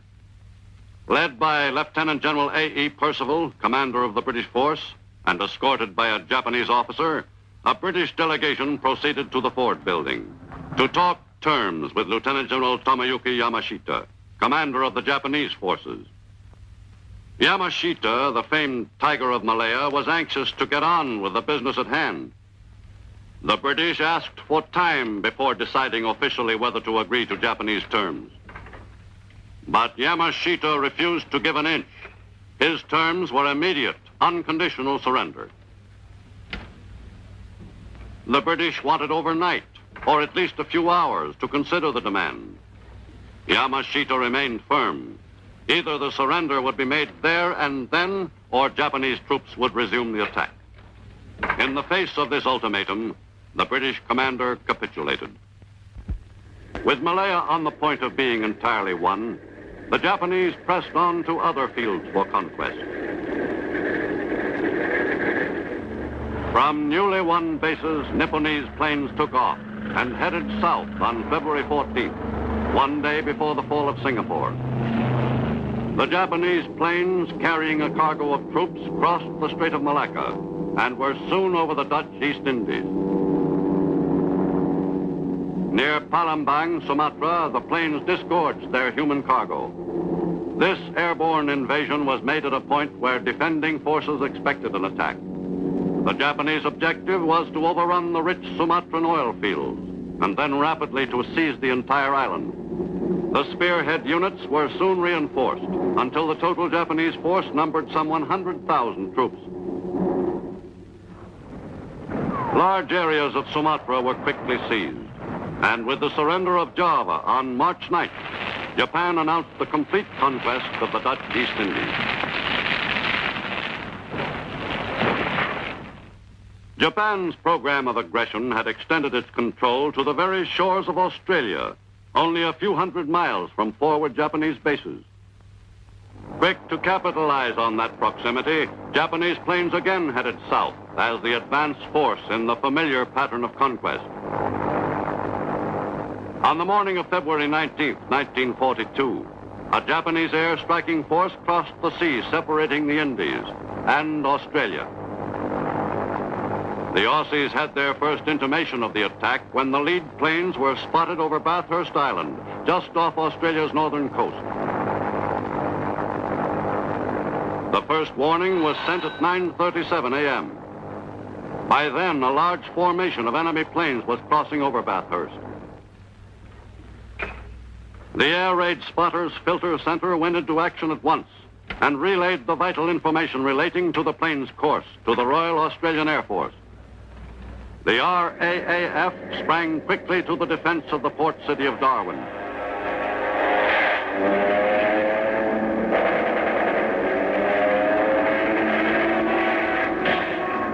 A few Japanese planes were knocked down during the attack, but most escaped unharmed. A total of 90 Japanese planes made the raid on Darwin, 72 of them bombers. The attack, which began at a few minutes after 10 a.m., lasted for almost an hour and was eminently successful from the Japanese point of view. Darwin sustained considerable damage and soon became a regular target for Japanese planes. In those early months of 1942, the job of holding the enemy depended on keeping open the lifeline between the United States and Australia and New Zealand. For the shipment of desperately needed supplies from the United States was vital to Allied hopes for a future victory in the Pacific. Although the war in Europe drew the great bulk of materiel from the U.S., enough supplies were sent to Pacific bases to keep the Allied war effort functioning. Maintaining the lifeline to the down-under countries kept a considerable number of U.S. ships fully occupied. Fortunately, Australia-bound vessels were only rarely attacked. Each loss was keenly felt. However, all of our massed effort is none too great to meet the demands of this war. We shall need everything that we have and everything that our allies have to defeat the Nazis and the fascists in the coming battles on the continent of Europe and the Japanese on the continent of Asia and in the islands of the Pacific. The United States turned its full attention to the job of winning the war on both fronts. It was apparent that productive capacity would prove the deciding factor in the winning of World War II. Luckily, American industry was partially on a war basis at the time of the Japanese attack on Pearl Harbor. Lend-lease and defense appropriations had greatly accelerated war production before the U.S. was itself actively at war. The Pearl Harbor attack provided the stimulus to American industry to convert thoroughly to a war basis. In a relatively short time, the weapons and vehicles of war were being produced in quantities which would have been considered impossible half a year earlier. American industry was delivering the goods to Australia and Egypt, to China, England, and New Caledonia, to Persia and Alaska.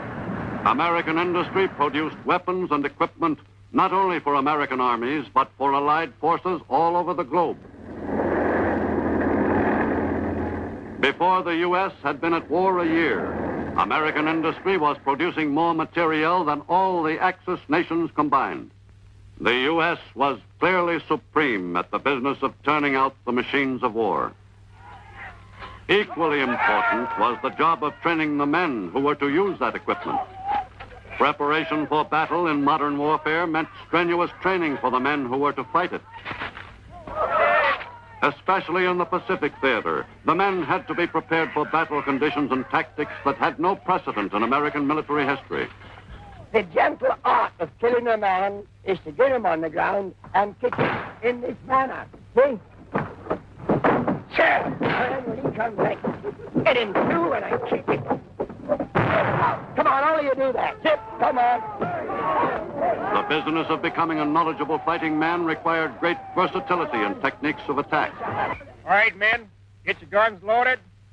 We're going down this village street. Clean it out. I want you to remember the enemy's at the other end of the street. You want to move fast, keep under cover, and shoot him first. In those early months of the war, many soldiers were trained in types of warfare which they would never experience. Many units, later sent to the Pacific theater, had no training in jungle warfare. But thousands of soldiers and Marines were trained under actual battle conditions, with live ammunition. All this disagreeable training was to prove its value quickly when the men found themselves in similar situations in combat against the enemy. In anticipation of a war in the Pacific Basin someday, the U.S. Marine Corps had been experimenting in techniques of amphibious warfare since the early 20s. Landing exercises had been part of the Marine curriculum for 7 years before World War II. With war in the Pacific a reality, the Marine technique of amphibious warfare was about to meet its sternest test. On both coasts of the U.S., new soldiers and Marines learned how to make a landing. And even more important, how not to make a landing.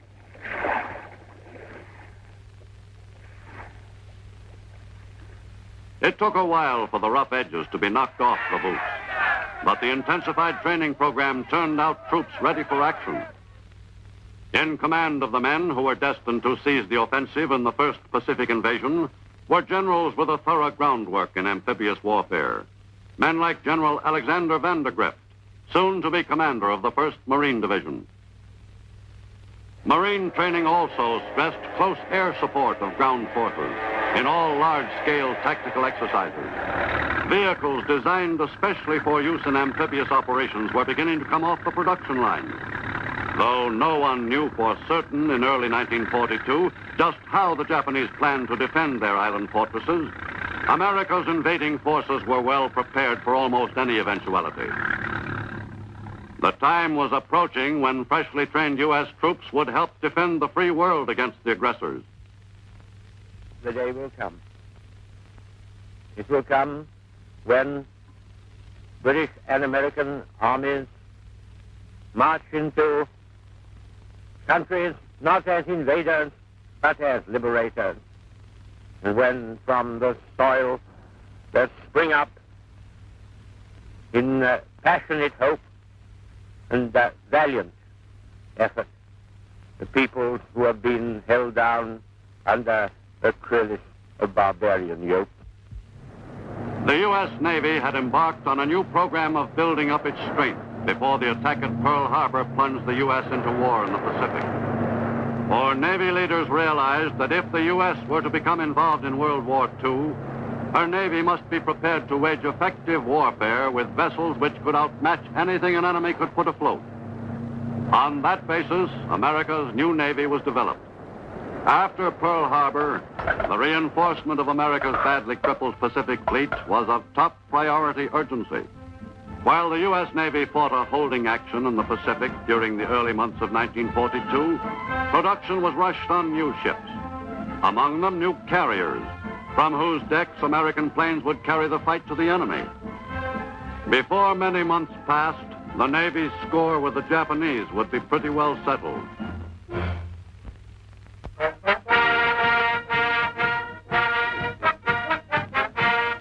In May 1942, part of the 1st Marine Division left its training camp at New River, North Carolina, on the first leg of a journey that was to lead to the very shores of Japan itself. The men who were to make the first American assault of World War II embarked on their trip in high spirits. There were enough interesting new aspects of life in Australia to occupy the curious GI's time in his free moments. Many Americans had never heard of a koala bear before, much less seen one. But most of the GI's time was not spent in relaxation. Their presence in the down-under countries had one purpose, and no one was allowed to forget it.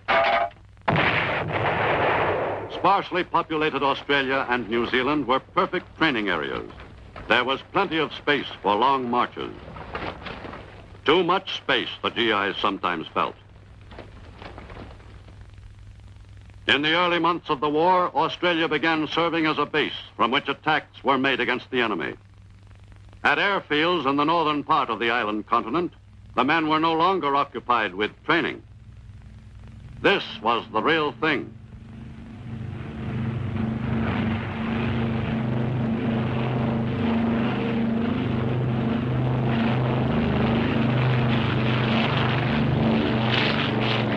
U.S. pilots kept the Japs in New Guinea off balance in those first bleak months of war. But these raids were only moderately harassing to the enemy.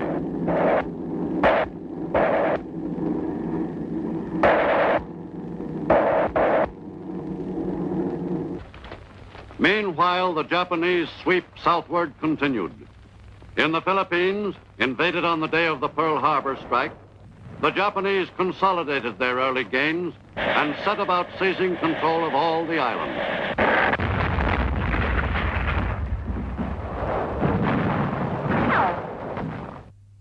Freedom and justice forward, sir. We let us be marching on. What freedom's constant Christ is eternal vigilance. Go forward, men of courage in the freedom fight. Let every tyrant feel your might.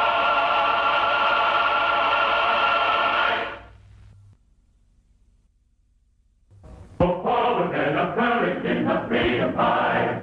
Let justice reign, let freedom come, fill every heart with joy.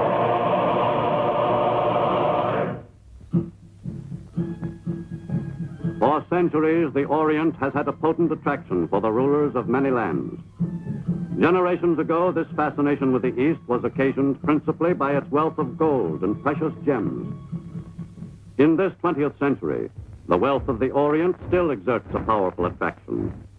Today, in a new kind of material age, that wealth is measured not in gems, but in the abundant supply of natural deposits even more vital to a modern nation.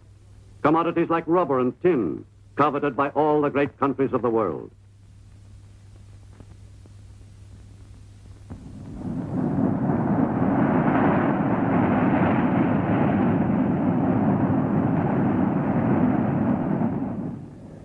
In Washington, in March 1935, an important new chapter was begun in the history of a group of 7,000 islands lying some 10,000 miles away in the Pacific. The Philippines were represented at the White House ceremony by the president of their territorial Senate, Manuel Quezon. With the signing by the President of the Philippine Constitution, we have witnessed the birth of a new nation. The people of the United States and the people of the Philippine Islands have been conducting together a great experiment. And during the period of the Commonwealth government, this experiment will continue until the ultimate withdrawal of the United States sovereignty and the establishment of complete independence. But on the other side of the world, Japan had no such altruistic intentions toward its neighbor to the south. During the 1930s, the Japanese were preparing for the day when they would take away independence, not grant it.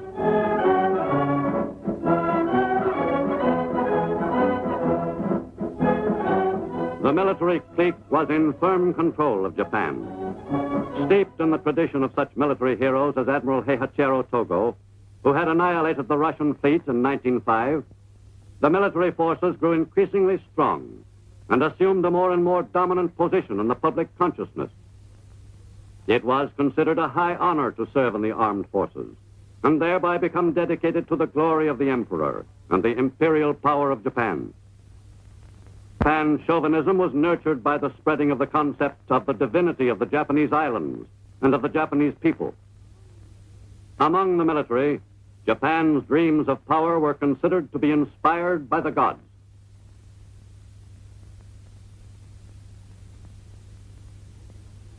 The acceptance of the militarists in the Japan of the 1930s was attributable partly to the fact that no wars had ever been fought on the Japanese homeland. The propaganda of the militarists presented war as a succession of glorious deeds and of heroic sacrifices made for the honor of their ancestors and in the name of their emperor. Soon, Japanese military leaders began to assume the stature of minor gods themselves. With this growing support of the militarists, the Japanese Empire moved closer and closer to a large-scale war, a war which might well involve all the peoples of Eastern Asia and Oceania. From the heart of Japan, the Philippine archipelago was only 1,500 miles distant. Lying directly in the path of a Japanese southward thrust, the Philippines were an obvious target if war should come. Japanese interest in the Philippines was apparent long before war erupted in the Pacific world. Thousands of Japanese had settled in the Philippines and had managed to make a fair living in the islands. The bond between the two Oriental peoples was stronger than most Westerners realized in the years which preceded the war. Relations between the Japanese and Filipinos were, for the most part, friendly.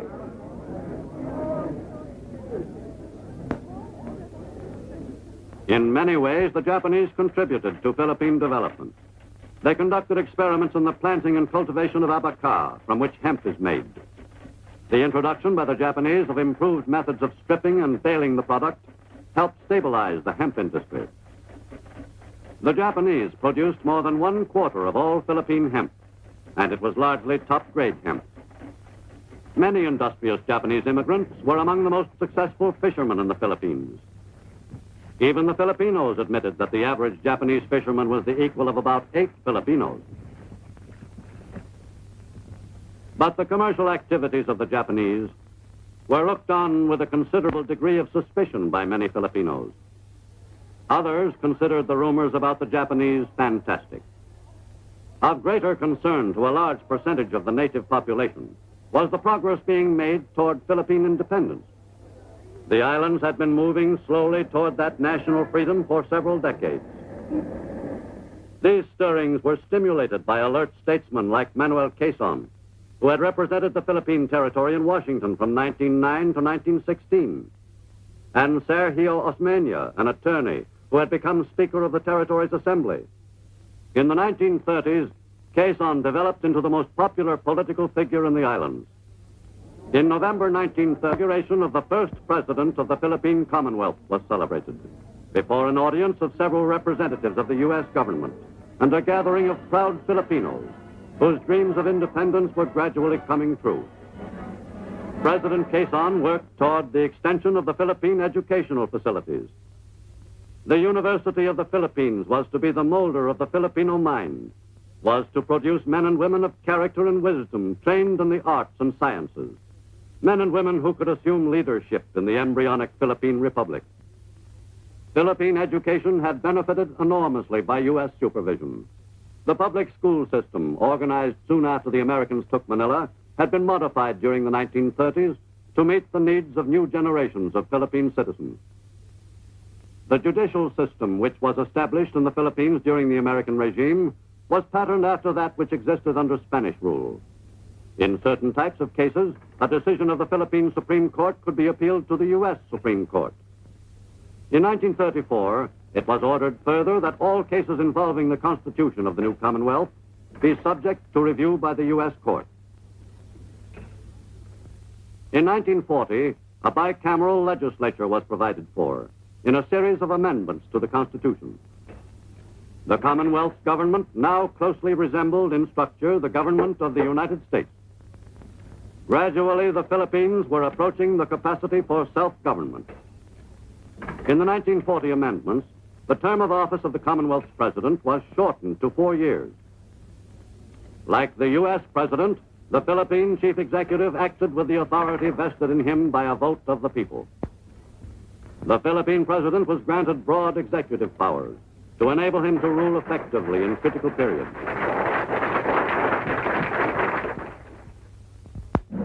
But Philippine capabilities for defending the islands throughout the 1930s were slight indeed.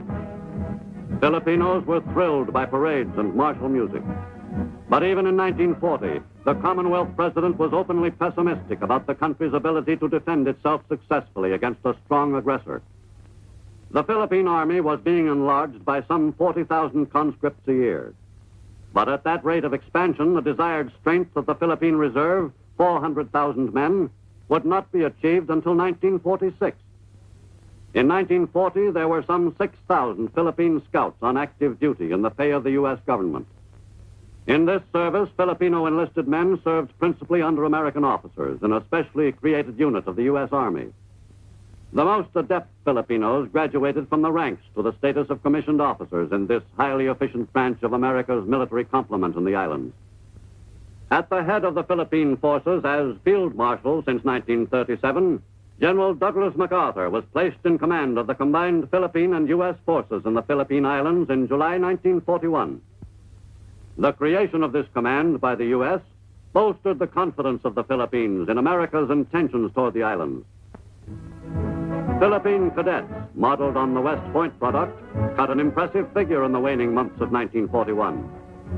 The military academy men were well disciplined and well trained in the essentials of their profession. But for the defense of the Philippines, most of the manpower would be drawn from the reserves. In 1941, the reserve force numbered some 130,000 men. But they were still not completely familiar after 5 months of active training with the weapons and techniques of modern warfare. Ready? Fire!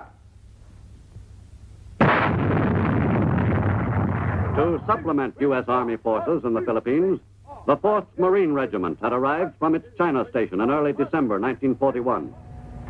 The U.S. Air Force in the Pacific, which had consisted of a handful of obsolete planes in 1939, was strengthened by the addition of several shipments of new planes during 1941. For the defense of the islands in the fall of that fateful year, the U.S. Far East Air Force had 123 aircraft in operating condition, 33 of them bombers. Naval bases in the Philippines were far from adequate for defense needs. Cavite on Manila Bay could not have serviced a wartime fleet. Although this Navy yard served as home base for the U.S. Asiatic Fleet in late 1941, it was generally considered to be insecure in the event of war with Japan. As the situation grew more threatening, the men of the Asiatic fleet prepared for the moment when their presence in the Orient would assume far greater importance.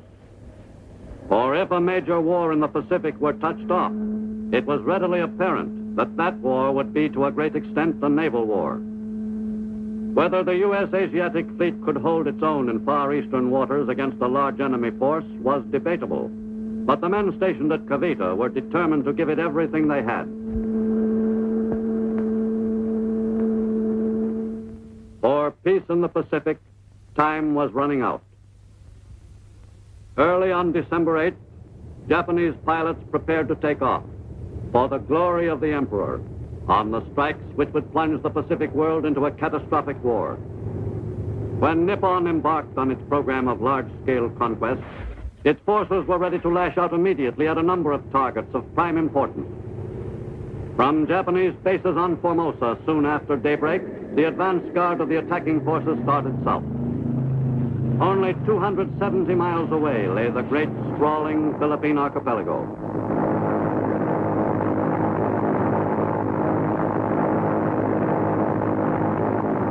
The attack plan called for strikes against a number of U.S. airfields scattered throughout the island. As the planes flew southward on their mission, ships of the Imperial Navy were already moving in the same direction. The Japanese had assigned an overwhelmingly strong fleet of warships to the operation, just in case U.S. naval units should elect to contest the Nipponese invasion of the Philippines. But the Japanese attack force was not challenged. In those early moments of World War II in the Pacific, it seemed to the men of the assault groups that a Japanese victory would surely come to pass. For this was the moment they were convinced that Japan was destined to succeed in the divinely inspired plan to rule the earth. Any nation which opposed the expansion of Nippon must be dealt with by the forces of the rising sun. How unfortunate for the enemy that he should be foolish enough to oppose the Emperor's warriors. In little more than 12 hours, the invasion of the Philippines would be launched. Japan's program of conquest had been set in motion. The fate of the Pacific world was in the balance. The Japanese invasion of the Philippines was conducted on schedule. The first landing was made on December 8th, and during the 2 weeks following, beachheads were successfully secured at 6 points in the archipelago. The Nipponese assault troops had been well prepared for this kind of campaign. On Luzon, the principal island, the strategy called for the forces which had landed at several points to drive toward Manila and seize that objective. The main strength in that push was provided by the assault group which invaded the island at Lingayen Gulf, 110 miles from Manila, across central Luzon. By Christmas, Japanese invasions had been made at 9 points in the Philippines, and the campaign to seize control of this important strategic area was well underway. After a thorough softening up process, the invaders pressed onward toward Manila, and what they hoped would be a quick victory on Luzon. During the first weeks of fighting on Luzon, the Japanese steadily reinforced their original assault units. As 1941 neared its end, the Japanese were succeeding in closing in on Manila from 2 directions. The Japanese plan for choking off the Philippine capital was working perfectly.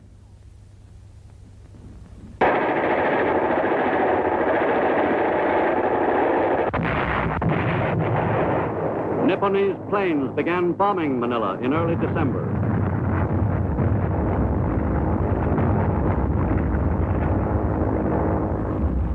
The air attacks continued as the invading ground forces drew closer to the Philippine capital. The Japanese raids on U.S. airfields took a heavy toll of U.S. planes, many destroyed on the ground. At year's end, advanced Japanese units approached within sight of Manila, which was still bombed, though it had been declared an open city. In little more than 3 weeks, the spearhead of the Japanese ground offensive on the capital had driven within striking distance of the objective. Evacuated by its defenders, Manila was the invaders for the taking. The Philippine capital passed into the hands of the enemy on January 2nd, 1942. The Nipponese claimed they were liberating the island. But most Filipinos scarcely considered it liberation. Japanese propaganda units went into action at once, spreading the doctrine of Asia for the Asiatics. Are we not all of the Far East, they asked? The advantages of life in the greater East Asia co-prosperity sphere were dinned into the consciousness of Filipinos of all ages. Mga kababayan, ang mga Hapon ay hindi nating kalaban. Some Filipinos helped the Japanese in their campaign. In Manila's streets, Filipino collaborationists spoke to their countrymen in Tagalog, a Philippine native tongue. The conquerors blamed the Philippines' troubles on the U.S. But their campaign was not an overwhelming success. Most Filipinos remained unconvinced. They remembered the story of Japanese rule in China and Manchuria. The greater East Asia propaganda continued throughout the occupation, but it needed strong backing. In mid-March, with the enemy in control of almost all of Luzon, General Douglas MacArthur, the American commander, left the island on orders from Washington and assumed new duties in Australia. The general arrived on the down-under continent to take over the preparations for mounting an offensive against the enemy at the earliest opportunity. The general's family, part of the small group which had made the hurried journey from the Philippines, remained as close to him as his military associates during those trying wartime years. This was only the first stop in a series of moves which would eventually lead the MacArthurs north again. The early months of 1942 were decisive ones for the U.S. The new commander of the Southwest Pacific Theater, General MacArthur, began at once to supervise the buildup of an offensive force. And the people of Australia were heartened at this evidence that the U.S. planned to build up its military strength in Australia. The presence of General MacArthur had a reassuring effect on all Australians, including the Prime Minister himself. In Manila, the start of the Japanese occupation was celebrated by the invaders with a parade through the center of the city. The seizure of the Philippine capital gave the Nipponese more satisfaction than most of their other conquests. Most gratified of all was the Japanese commander, General Masaharu Homma, to whom this day was one of the most memorable of his military career. General Homma would have found it hard to believe that this city, whose people regularly paid him deference on Japanese proclaimed holidays, would 4 years later be the setting for his execution for war crimes. But during early 1942, it was hard for the Filipinos to see beyond the Japanese occupation, to visualize their country again free from the yoke of the conqueror. Under Japanese rule, some Filipinos openly collaborated with the invaders. A few of these opportunists, striving for favor with the conquerors, had held important posts in the government of the Philippine Commonwealth before the fall of Manila prompted them to become Far Eastern quislings. Most active of the Filipino collaborationists was Jose Laurel, former Associate Justice of the Philippine Commonwealth Supreme Court. Laurel became a spokesman for the Japanese, and for his labors was subsequently rewarded by being made puppet president of what the Japanese euphemistically termed the Independent Republic of the Philippines.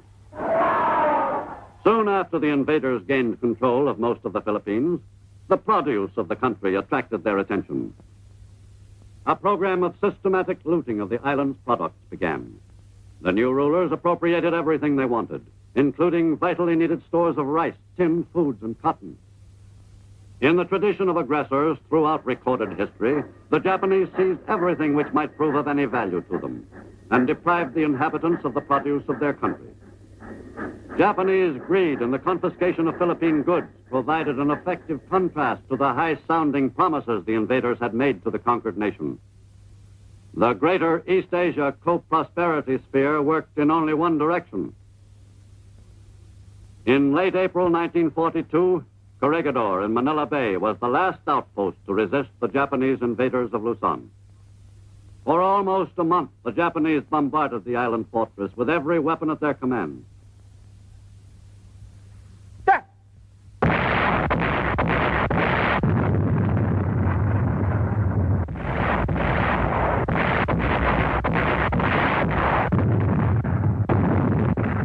Finally, on May 5th, 1942, Japanese assault units crossed the narrow channel separating Luzon from Corregidor and stormed the rock's sturdy defenses. After nearly 24 hours, fighting on the island ceased on May 6th. That afternoon, General Jonathan Wainwright, the American commander, met with General Homa on nearby Bataan Peninsula to effect the surrender. At first, the American commander surrendered only those forces on Corregidor and neighboring islets in Manila Bay, but not the American units still fighting the Japanese elsewhere in the Philippines. Later, however, General Wainwright was forced to surrender all his Philippine units. And in a tremulous voice, he announced his action to them over the Japanese-controlled radio. The historic statement was recorded by the gloating conquerors. This is Lieutenant General J.M. Wainwright. To put a stop to further useless sacrifice of human life on the fortified islands, yesterday I tendered to Lieutenant General Conway, the Commander-in-Chief of the Imperial Japanese Forces in the Philippines, the formal surrender of all American and Philippine Army troops in the Philippine Islands. This decision, on my part, you will realize, was forced upon me by means entirely beyond my control. General Homa, the Beast of Bataan, soon set out to visit the scene of the epic battle for the island fortress. After a difficult campaign which had lasted 5 months, the invaders had finally succeeded in overpowering the remnants of the American Luzon force. The final battle had been one of the most bitterly fought defenses in history. The victorious Japanese inspected the area with interest. The valiant stand made by the U.S. 4th Marine Regiment, with a mixture of soldiers, sailors, and Filipinos attached, will never be forgotten by the Japanese who participated in the battle for Corregidor.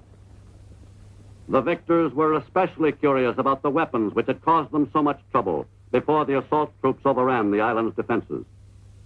After the capture of Corregidor, the Japanese quickly gained control of all the Philippines. In the United States, a month later, the Philippine Commonwealth government was represented by its president in exile, Manuel Quezon. The first steps toward Philippine independence, so hopefully planned 7 years earlier in Washington, had received a staggering setback. But with the support of the United States, the Philippines would fight on against the Japanese aggressors to a final victory on some glorious future day. I shall not tell the government and people of America what they should do by us in the days to come. Ruin and destruction have neither daunted our spirit nor lessened our faith in America. During early 1942, the toughest job the U.S. faced was containing the Japanese overwater advance. That job was the Navy's. For freedom and justice, forward swift, we let us sing harmony on. For freedom, constant Christ is eternal vigilance. Go forward, men of courage in the freedom fight. Let every tyrant feel your heart.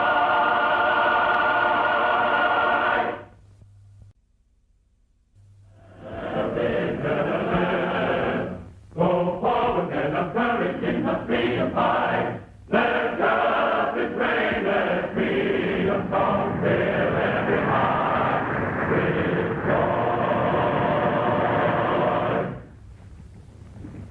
Prior to the 20th century, a naval war fought across the vast reaches of the Pacific would have been a physical impossibility. But with the advances in the employment of power in the field of transport, the Pacific gradually shrank to an area which could be traversed by a considerable force of fighting ships. As the 20th century progressed, the U.S. Navy was well aware that the Pacific was becoming a most strategically important body of water.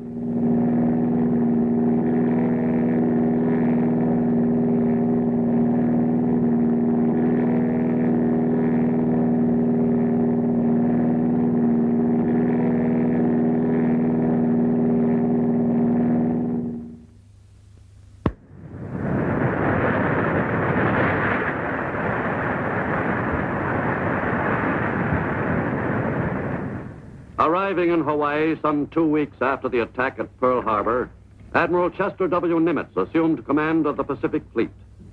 For the next 3.5 years, he faced the overwhelming job of fighting the Japanese in an all-out war under handicaps of staggering proportions. We were faced with a gigantic job. The Pacific Ocean encompasses almost 70 million square miles. To wage war across this trackless battleground was an enormous task for any fleet or combination of fleets. With our crippled Pacific Fleet, the job in early 1942 was all but impossible. But with every available ship and every officer and man in the Pacific Fleet dedicating himself to the task, we were determined to carry the war to the heart of the enemy's homeland. The enemy had scored a devastating blow at Pearl Harbor, but it was a blow from which we would recover, from which we must recover. The U.S. Navy in the Pacific turned to and set about countering that blow. Japan's strikes on December 8th turned World War II into a truly global conflict. They have certainly embarked upon a very considerable undertaking. After the outrages they have committed upon us at Pearl Harbor, in the Pacific Islands, in the Philippines, in Malaya and the Dutch East Indies, they must now know that the stakes for which they have decided to play are mortal. Many people have been astonished that Japan should in a single day have plunged into war against the United States and the British Empire. What kind of a people do they think we are? Is it possible they do not realize that we shall never cease to persevere against them until they have been taught a lesson which they and the world will never forget?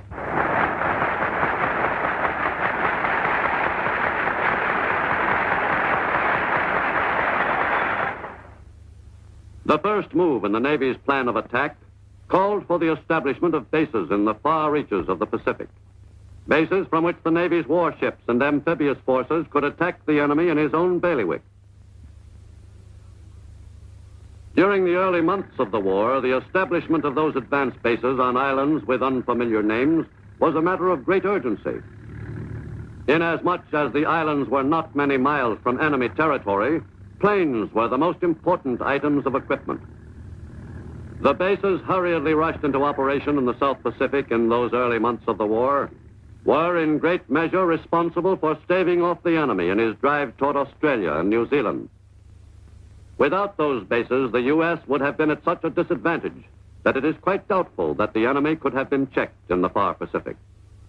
But though planes did arrive at the new Pacific bases, they were few in number. Because of shortage of shipping in the Pacific, and because of the buildup of an offensive in the European theater, the air bases in the Pacific were scantily stocked with planes.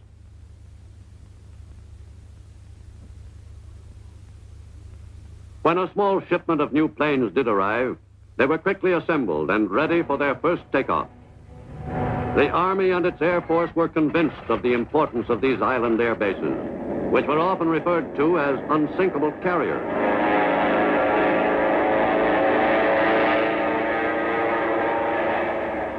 Army and Marine engineers and Navy Seabees worked under constant pressure on the construction necessary to put the new U.S. South Pacific bases in operating condition.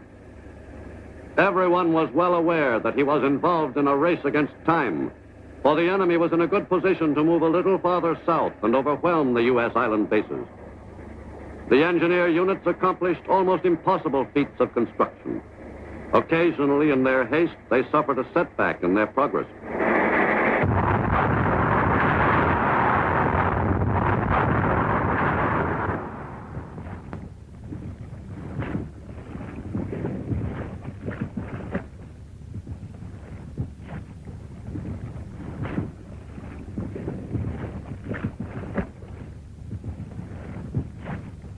As the Japanese swept southward and seized control of the Pacific Islands in their path, they quickly built bases from which they could press the attack even further.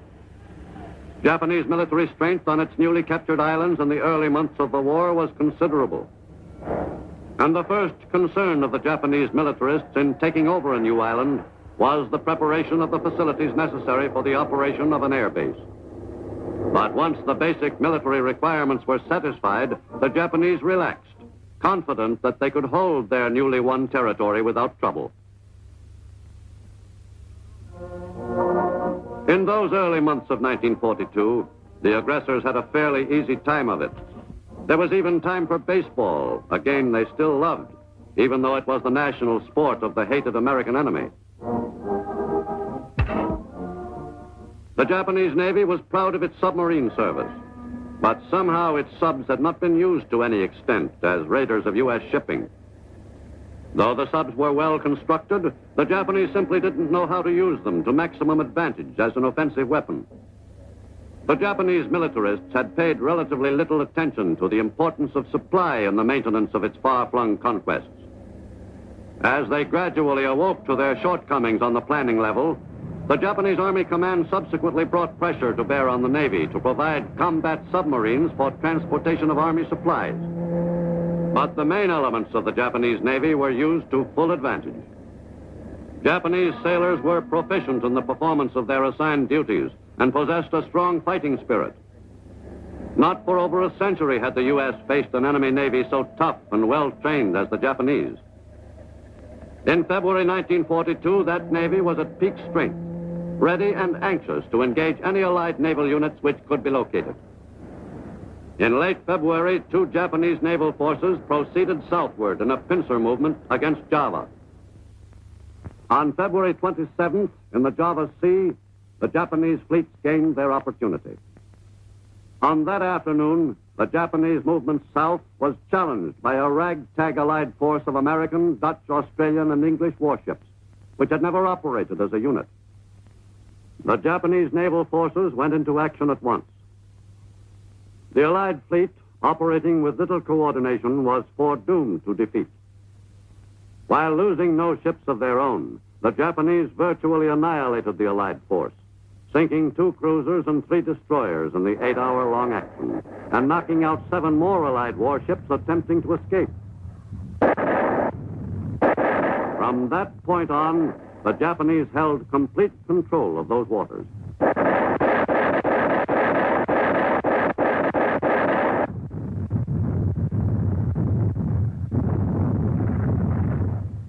But the picture was not all black for the Allies. In late January, fast U.S. carrier forces were assigned to move into enemy-controlled waters and carry out a raid on the Marshall Islands, a strong link in Japan's outer defense ring. Early on the morning of February 1st, the fleet was in position for the attack. Its planes and ships opened up against 6 atolls in the eastern and central Marshalls. In command of Task Force 8, in that first daring raid into enemy territory, Admiral Bull Halsey was overjoyed that he had been given this chance to hit back at the enemy.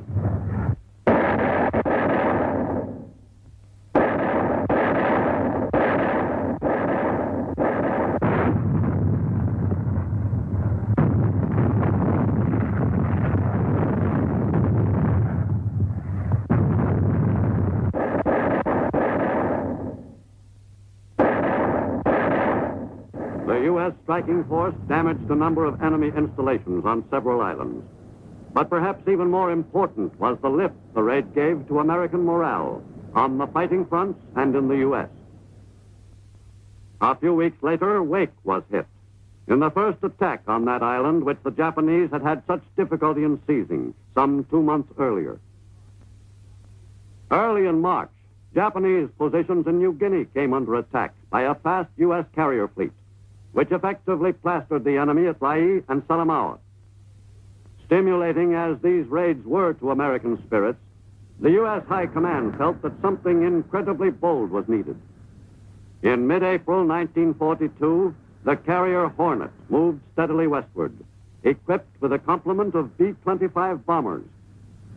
Army Air Force Lieutenant Colonel Jimmy Doolittle and the Hornet's Captain Mark Mitcher were collaborating on a top-secret assignment, a raid on Tokyo itself. The Navy's Task Force 16 was commanded from the Enterprise by Admiral Halsey, whose fervent desire to strike further and further into enemy territory was being gratified.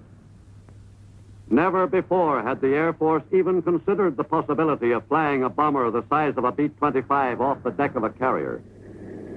Although the Air Force personnel had practiced taking off from a restricted space at a Florida base, this was the first attempt at taking off from a real carrier deck. Every man in the fleet held his breath.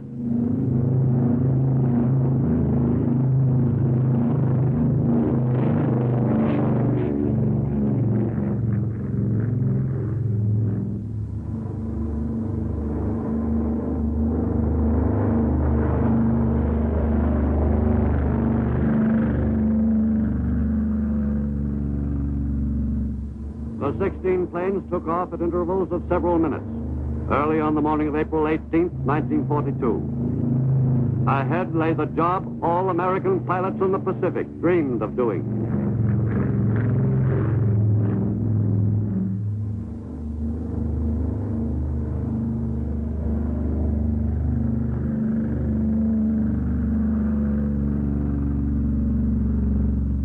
Admiral Halsey called the flight one of the most courageous deeds in all military history. The raid on the heart of the enemy's homeland had an electrifying effect on the American people. The strike group's commander, Colonel Doolittle, was justifiably proud of his team's performance. The highly successful air raid on Tokyo was the result of weeks of careful preparation. Each pilot, co-pilot, bombardier, navigator, gunner, and the ground crews were volunteers and were carefully trained for the specific mission. The men and the officers did a heroic job. But the Japanese were still confidently undertaking to extend their area of control in the Pacific. In an attempt to capture Port Moresby on the southeastern coast of New Guinea, a Japanese naval force headed south from Truk. The fleet passed through the Solomons area and moved toward Port Moresby. The invasion force included a powerful array of Japanese warships. The Battle of the Coral Sea represented a notable development in naval warfare. In the struggle with Japan, it proved a turning point for the U.S. in the course of the war. The Japanese fleet moved steadily toward its objective. Meanwhile, a U.S. carrier task force was searching for the enemy fleet. Contact was almost established several times. The American planes were prepared for launching soon after dawn on May 4th. Some were to attack a group of Japanese ships at Tulagi, but the plan called for most of the U.S. fighters to remain aloft over their own ships for their defense. This arrangement meant that the attack squadrons would be operating without fighter cover. Furthermore, no orders were given directing the bombers and torpedo planes to make a synchronized attack. Even by the standards of those early days of the war, the attack could not be considered well organized.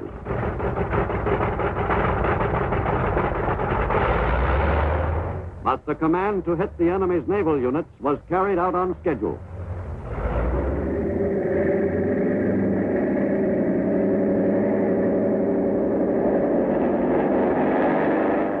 However inept the planning, the U.S. forces took the initiative with great determination.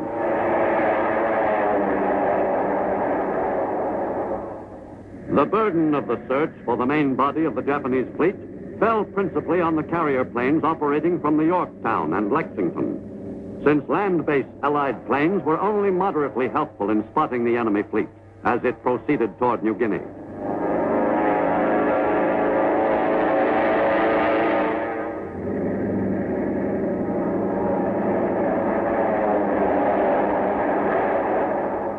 The U.S. planes continued the search for several days.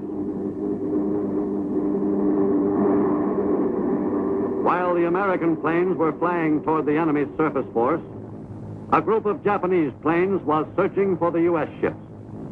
The pilots in both groups were hunting for big game, the enemy's warships, so they were not interested in looking for enemy planes.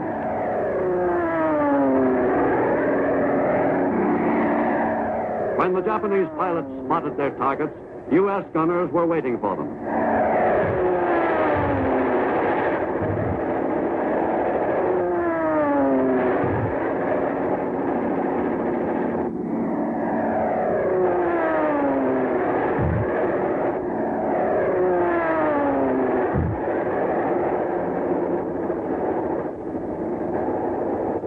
units of the Japanese fleet were also discovered and zigzagged frantically to evade the American planes' attack.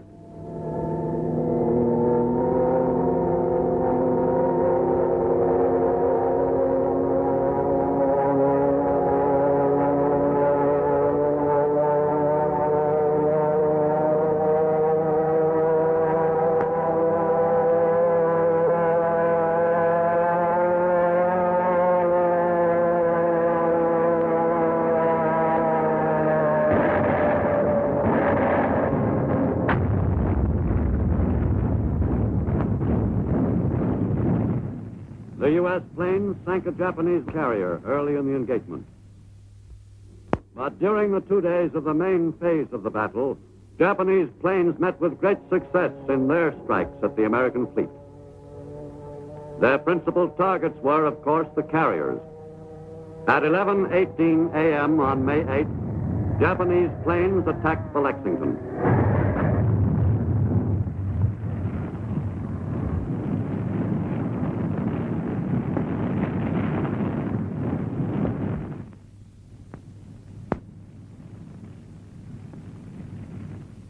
The loss of the Lexington was a heavy blow to the already crippled U.S. Pacific Fleet.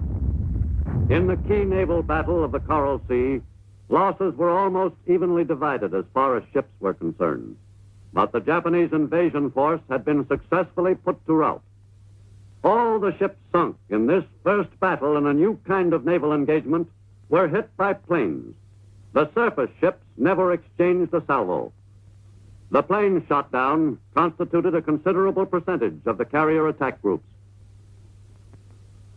The Japanese failed to realize that their plans for future attacks against U.S. forces in the Pacific were no longer a Japanese secret. Shortly before the Battle of Coral Sea, the U.S. Navy had succeeded in breaking the Japanese code. This fortunate turn of events came at a point when the U.S. Pacific Fleet was in feeble condition to fight a war across the stretches of that vast ocean. As in the case of the Coral Sea, the U.S. Navy had advance information on the next Japanese strike. A planned attack on Midway Island, westernmost outpost of the Hawaiian archipelago.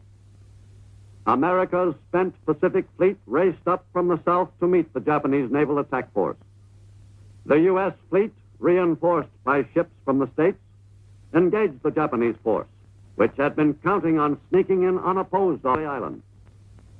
In addition to its carriers, the U.S. had the advantage of having Midway itself as an added launching platform. The Army Air Force had sent 18 B-17s from Oahu to Midway just a few days before the enemy force was expected offshore. The Air Corps units reinforced the island's defense complement, which consisted of a Marine garrison and a Marine air group. The fighting men on the island readied themselves for a spirited battle as the expected enemy attack drew near. On May 30th, 1942, Midway-based planes began flying search missions. For several days, they continued the hunt.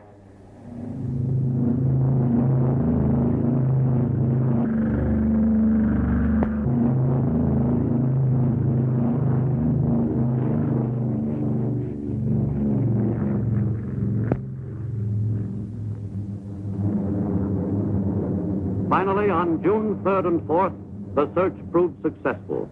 American planes from Midway were reinforced by carrier aircraft, and the most important single naval engagement of the war in the Pacific was begun.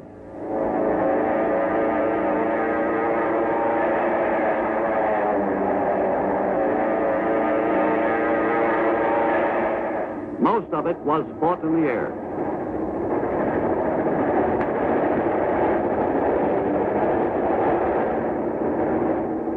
The Japanese carrier-based planes sped to the attack, intent on knocking out the American airstrip and emplacements on Midway. But their arrival came as no surprise to the troops on the island.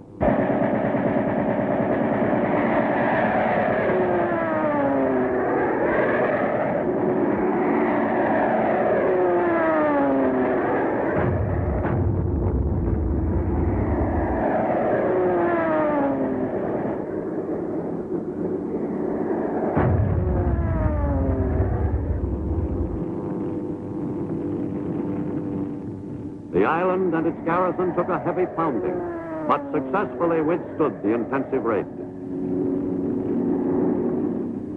During the frenzied three-day battle, the Japanese maneuvered desperately in an attempt to evade American planes, which were performing magnificently in the decisive engagement.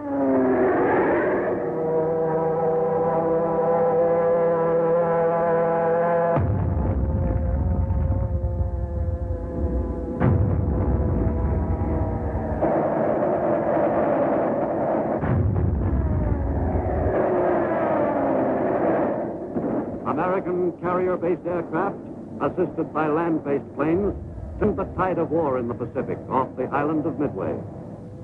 Japan's sweep of aggression in the Pacific was brought to a sudden, jarring halt at Midway. U.S. Navy, Marine, and Air Force pilots radically changed the complexion of the engagement, which the Japanese Navy had fully expected would be another triumph for the Emperor.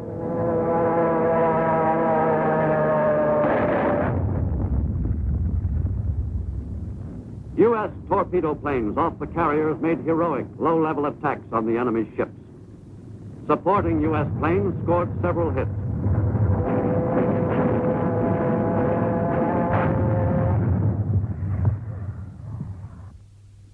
All the Japanese heavy carriers which participated in the Battle of Midway were put out of action during the engagement. The sea and air surrounding Midway were once again clear of the enemy. The U.S. fleet lost the Yorktown, but made the Japanese pay heavily. The American victory ended the threat to Hawaii and the west coast of the U.S.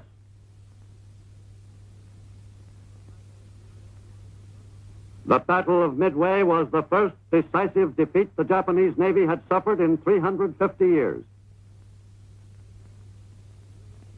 At Midway, the new important role of air power in naval war was accentuated.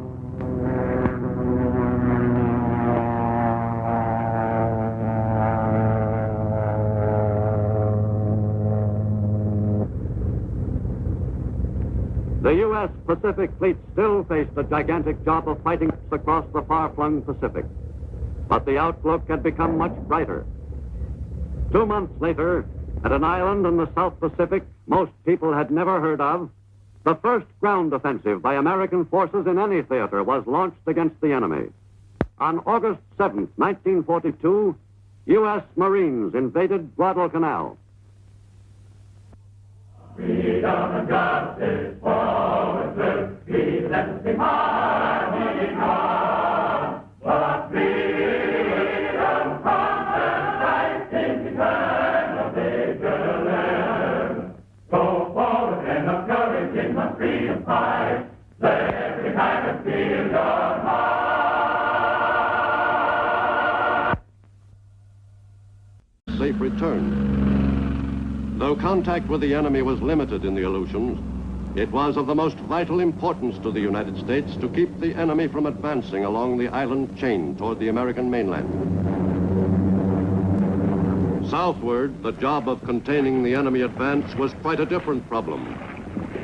In the jungles of New Guinea, Allied soldiers fought a determined campaign, helped materially by friendly natives, to keep the enemy from seizing control of the entire island and broadening the area of South Pacific conquests. The Aussies quickly became acclimated to fighting in the mountainous jungle territory. But getting at the enemy in that country was a slow business. Advances in the malaria-ridden jungle were made tortuously.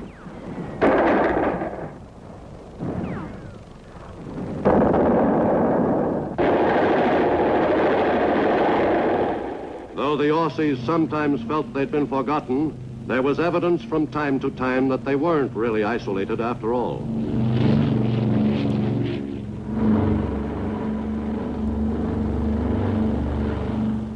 And as the Allies seized the offensive, the foot soldiers were supported in increasing numbers by new bombers, which gave the enemy a sample of things to come.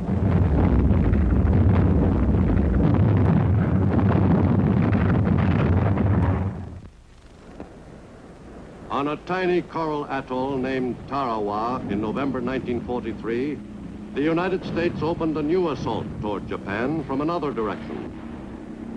One division of Marines, the 2nd, was assigned the task of reducing this enemy stronghold.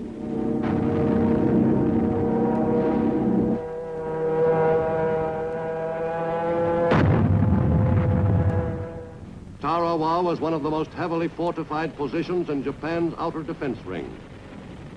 The 76-hour battle for that atoll assumed epic proportions.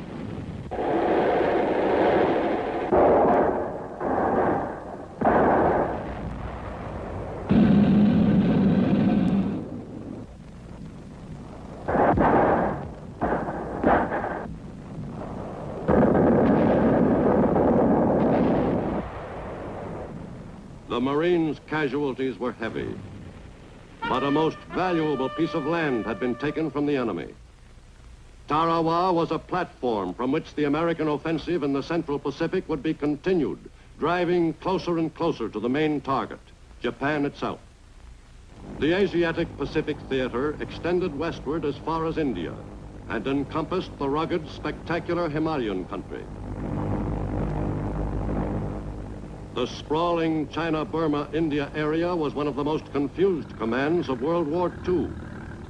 One of its few notable achievements was the building of the Lido Road under the direction of General Vinegar Joe Stilwell, commander of U.S. and Chinese forces.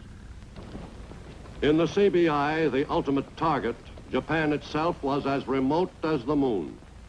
The war, as it was fought in the CBI, was marred by jealousies and lack of cooperation among the command, a condition which was generally reflected in the dispirited performance of Allied fighting men.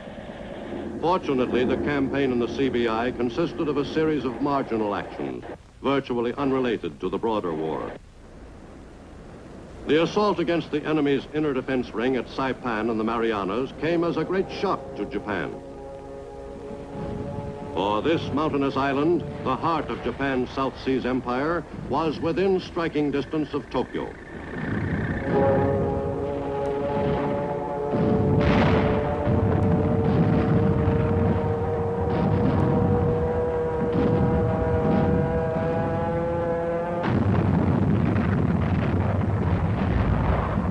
The fight for Saipan was one of the toughest of the Pacific War.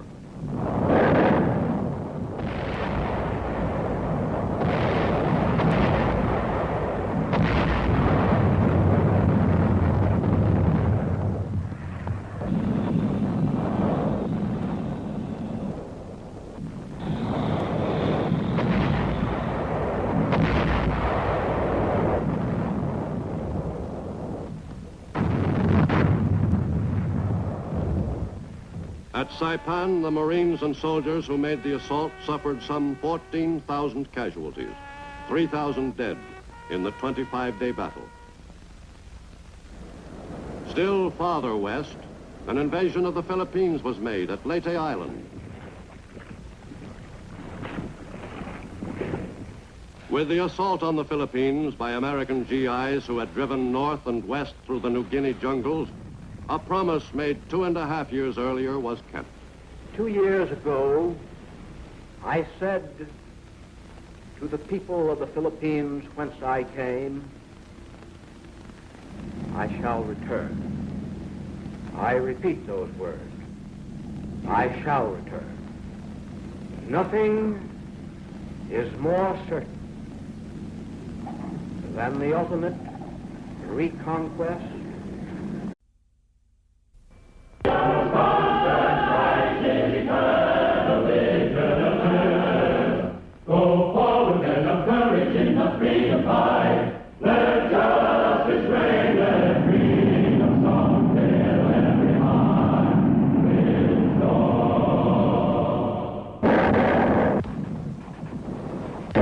The history of aggression in the Pacific world is a long and bloody one.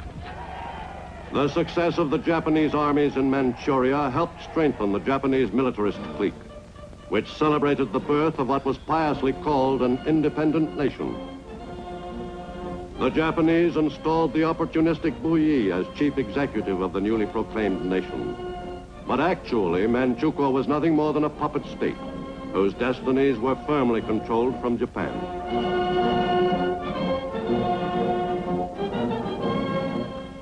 This high-handed seizure of Manchuria was taken under consideration by another body of nations dedicated to preventing aggression, the League of Nations. Japan's delegate Matsuoka protested his country's innocence. It is a matter of common knowledge that Japan's policy is fundamentally inspired by a genuine desire to guarantee peace in the Far East and to contribute to the maintenance of peace throughout the world. Japan, however, finds it impossible to accept the report adopted by the Assembly.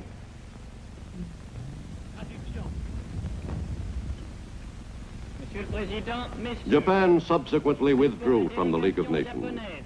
That body proved itself incapable of stemming the tide of aggression, either in Europe or in Asia. It was inevitable that the Japanese militarists should one day turn their attention southward toward China. In 1937, China's large coastal cities came under attack.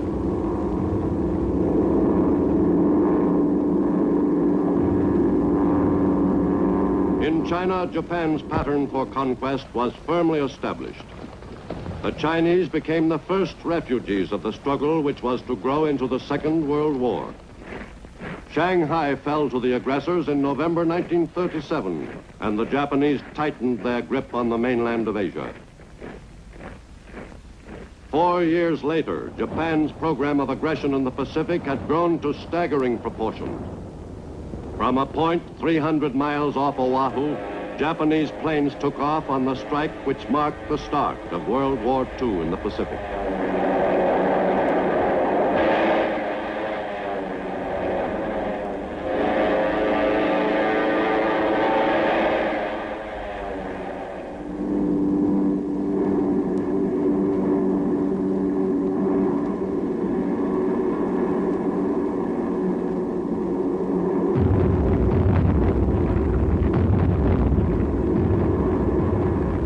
The crippling of the U.S. Pacific Fleet in the Pearl Harbor attack left the United States with only a small naval force in fighting condition.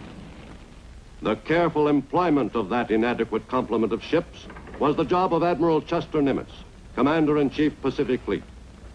The Navy's battered Pacific Fleet was all that stood between the enemy and further amphibious conquests. The U.S. Navy won 2 great victories during the first half of 1942. Victories which proved turning points in the war against Japan.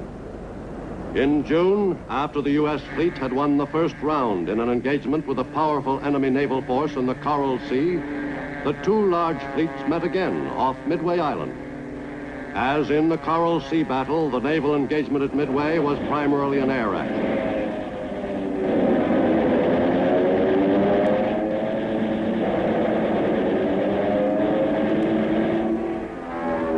Naval warfare took a new turn in early 1942 in the Pacific, and American carrier planes, reinforced by land-based Marine and Army planes from Midway, dealt the enemy a crushing defeat.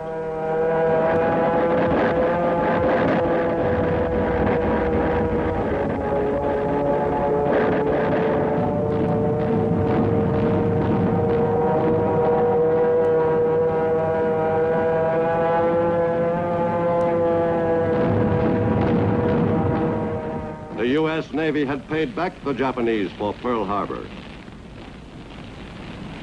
In those early months of war in the Pacific, American fighting was stopping the Japanese advances. In the Aleutians, which lie between North America and Japan's home islands, the U.S. garrisons were particularly undermanned. American air units were severely handicapped by the unpredictable weather and by the generally difficult terrain.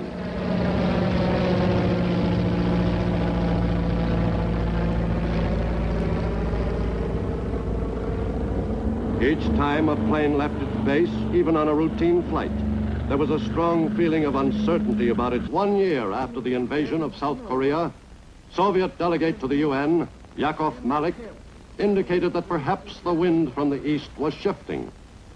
The Soviet people believed that as a first step, discussions should be started between the belligerents for a ceasefire and an armistice, providing for the mutual withdrawal of forces from the 38th parallel. Can such a step be taken? I think it can, provided there is a sincere desire to put an end to the bloody fighting in Korea. But whether the world was technically at peace or a limited war was being fought on some far-flung battlefield, the people of the United States realized that their country must be stronger than ever before if the ultimate war of world destruction was to be avoided.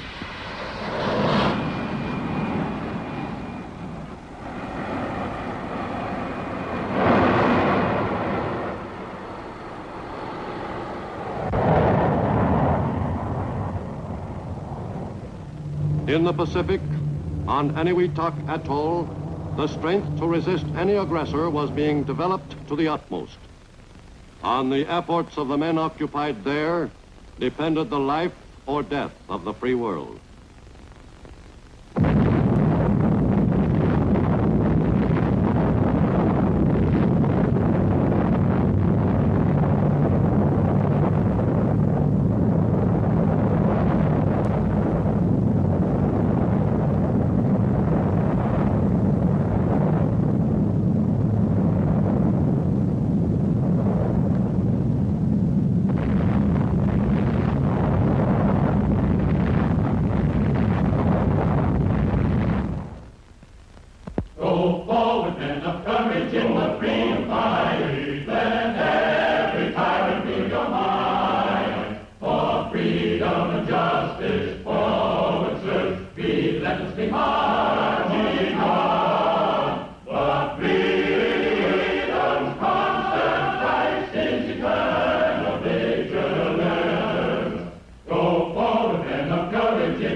In the 19th century, Herman Melville wrote of the Pacific, "There is, one knows not what sweet mystery about this sea, whose gently awful stirrings seem to speak of some hidden soul beneath.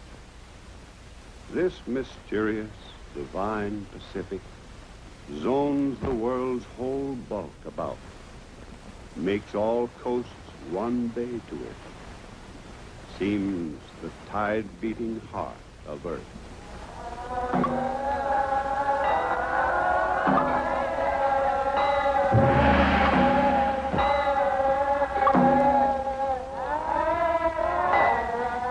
In this 20th century, the world is growing more and more aware of this strategic area, once explored by Magellan and Cook, and immortalized by Stevenson and Conrad.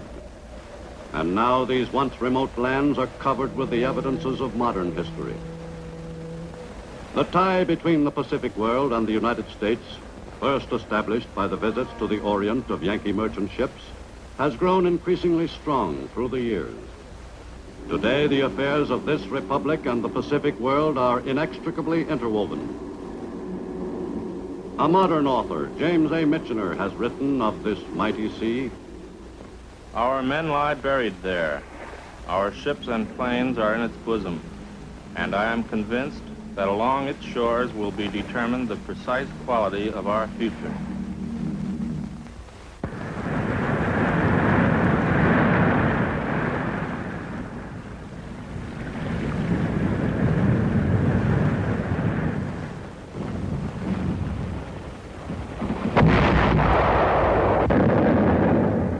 The war which engulfed the Pacific in 1941 marked the beginning of a new era in the history of that part of the earth. Never again could the Pacific Basin remain detached from the forces which were shaping the course of world history. The first truly global war brought to the Pacific the look of destruction and the smell of death, already familiar in other parts of the earth.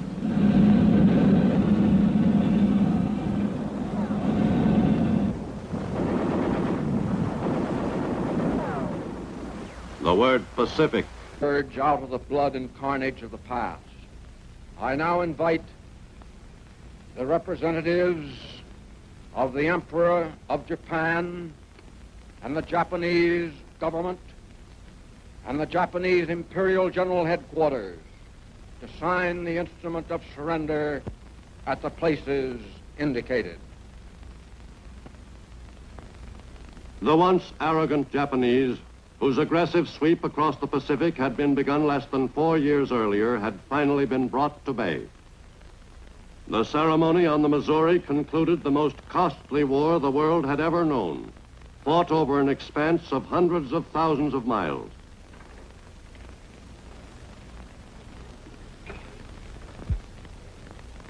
On that cloudy September morning in Tokyo Bay, it seemed that a lasting peace had surely been brought to the Pacific and to the world.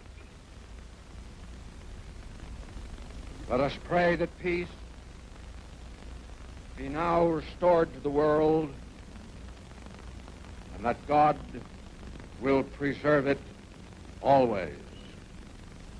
These proceedings are closed. The enemy was finally completely defeated. The future of Japan was now the concern of the Allies, and particularly of the United States. The administration of Japan in the years directly following the end of World War II was firm and efficient. The American Army supervised the operation of the conquered country, assisted by Japanese who had been classed as trustworthy helpers for the overtaxed Americans. Under the guidance of American occupation personnel, the people of Japan quickly learned the mechanics of democracy. Despite the dislocation of its national attitude, the country rapidly recovered its composure. But before 5 years had passed, a new aggressor put an end to peace in the Pacific. The North Korean invasion of South Korea in June 1950 had far greater implications than the Japanese attack on Manchuria 19 years before. Acting with the endorsement of the United Nations, the United States quickly went to the defense of South Korea. But American forces in the Far East were limited in strength, and most of the troops were inexperienced.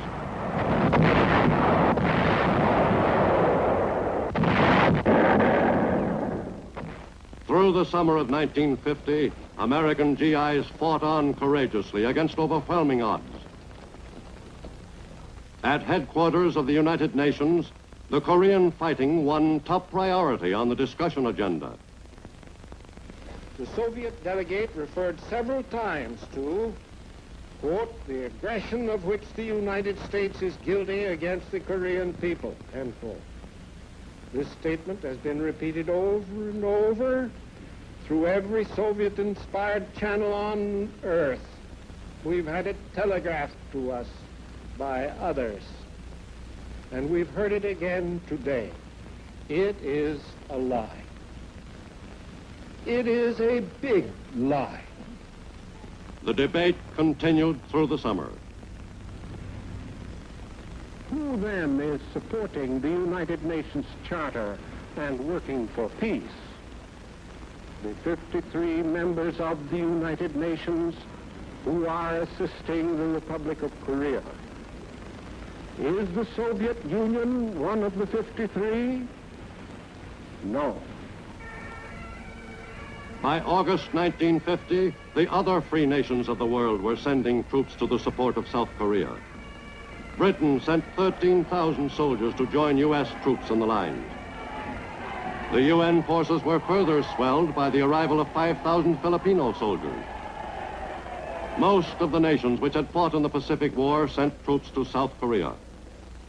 Australia's diggers, who had fought so well in the steaming jungles of New Guinea, arrived to battle under the UN banner.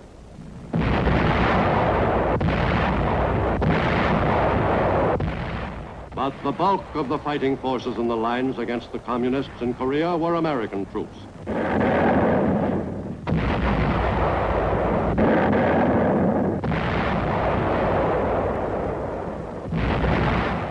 As the tide of battle swept down into South Korea, then north almost to the border of Manchuria, then south again, and finally north across the 38th parallel once more, U.S. soldiers and Marines fought savagely to demonstrate beyond any doubt that the U.S. is prepared to stand behind the UN in resisting the aggressor.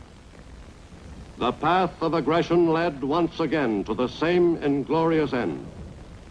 The North Koreans and Chinese Reds who surrendered to UN forces were far smaller in number than those who were killed while attempting to drive the UN forces off the Korean peninsula. In its predatory invasion of South Korea, the enemy suffered roughly 1 million casualties. Finally, just... And liberation from the enemy of those and adjacent lands. America's newest long-range bombers, the powerful B-29s, took off on missions over the Japanese homeland beginning in late 1944. The trip from bases in the Mariapan and return totaled some 2,500 miles, just about all of it over water. No other heavy bombers in any theater had such an assignment. Finally, after 7 hours, the enemy's homeland lay just ahead.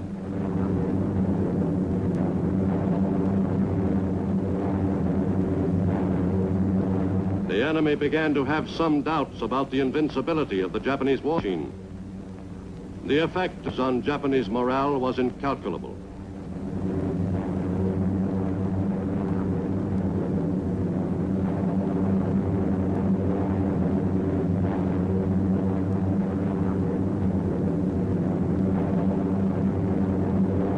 Inevitably, the submarine was destined to play an important part in the Navy's war in the Pacific. Throughout the war, the exploits of American subs were generally classed as secret for security reasons. But their achievements, though unpublicized, were notable. Down periscope. During World War II, U.S. subs accounted for 63% of the total of Japanese merchant shipping sunk in the Pacific, and nearly 1/3 of the enemy's combat ships sent to the bottom.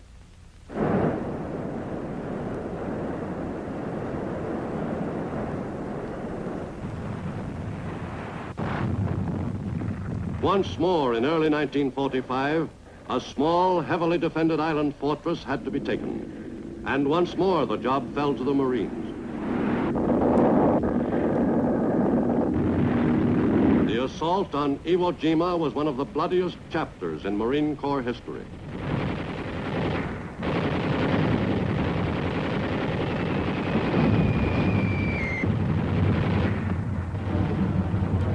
Three divisions of Marines inched forward in the face of heavy fire from a thoroughly dug-in enemy.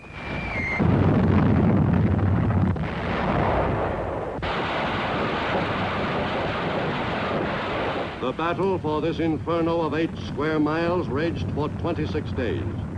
26 days of continuing bitter fighting.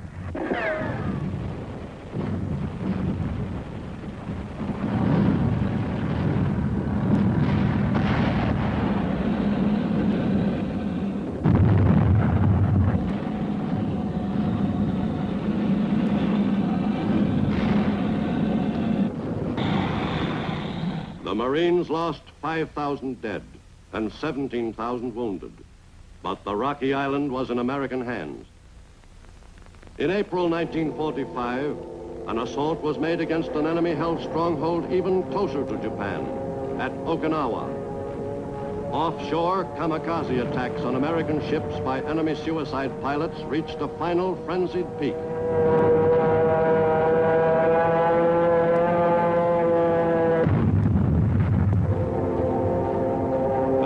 Navy lost 36 ships off Okinawa. More than 350 more were damaged. Casualties were heavy. The Navy alone lost nearly 5,000 men killed and almost that many more wounded.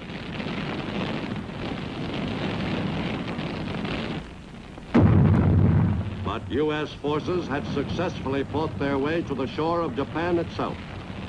In the 7 divisions of soldiers and Marines on Okinawa, there were nearly 40,000 casualties, 7,000 of them dead. Amen. With Japan bracing itself for an invasion of its homeland, a different kind of attack provided a terrifying conclusion to World War II.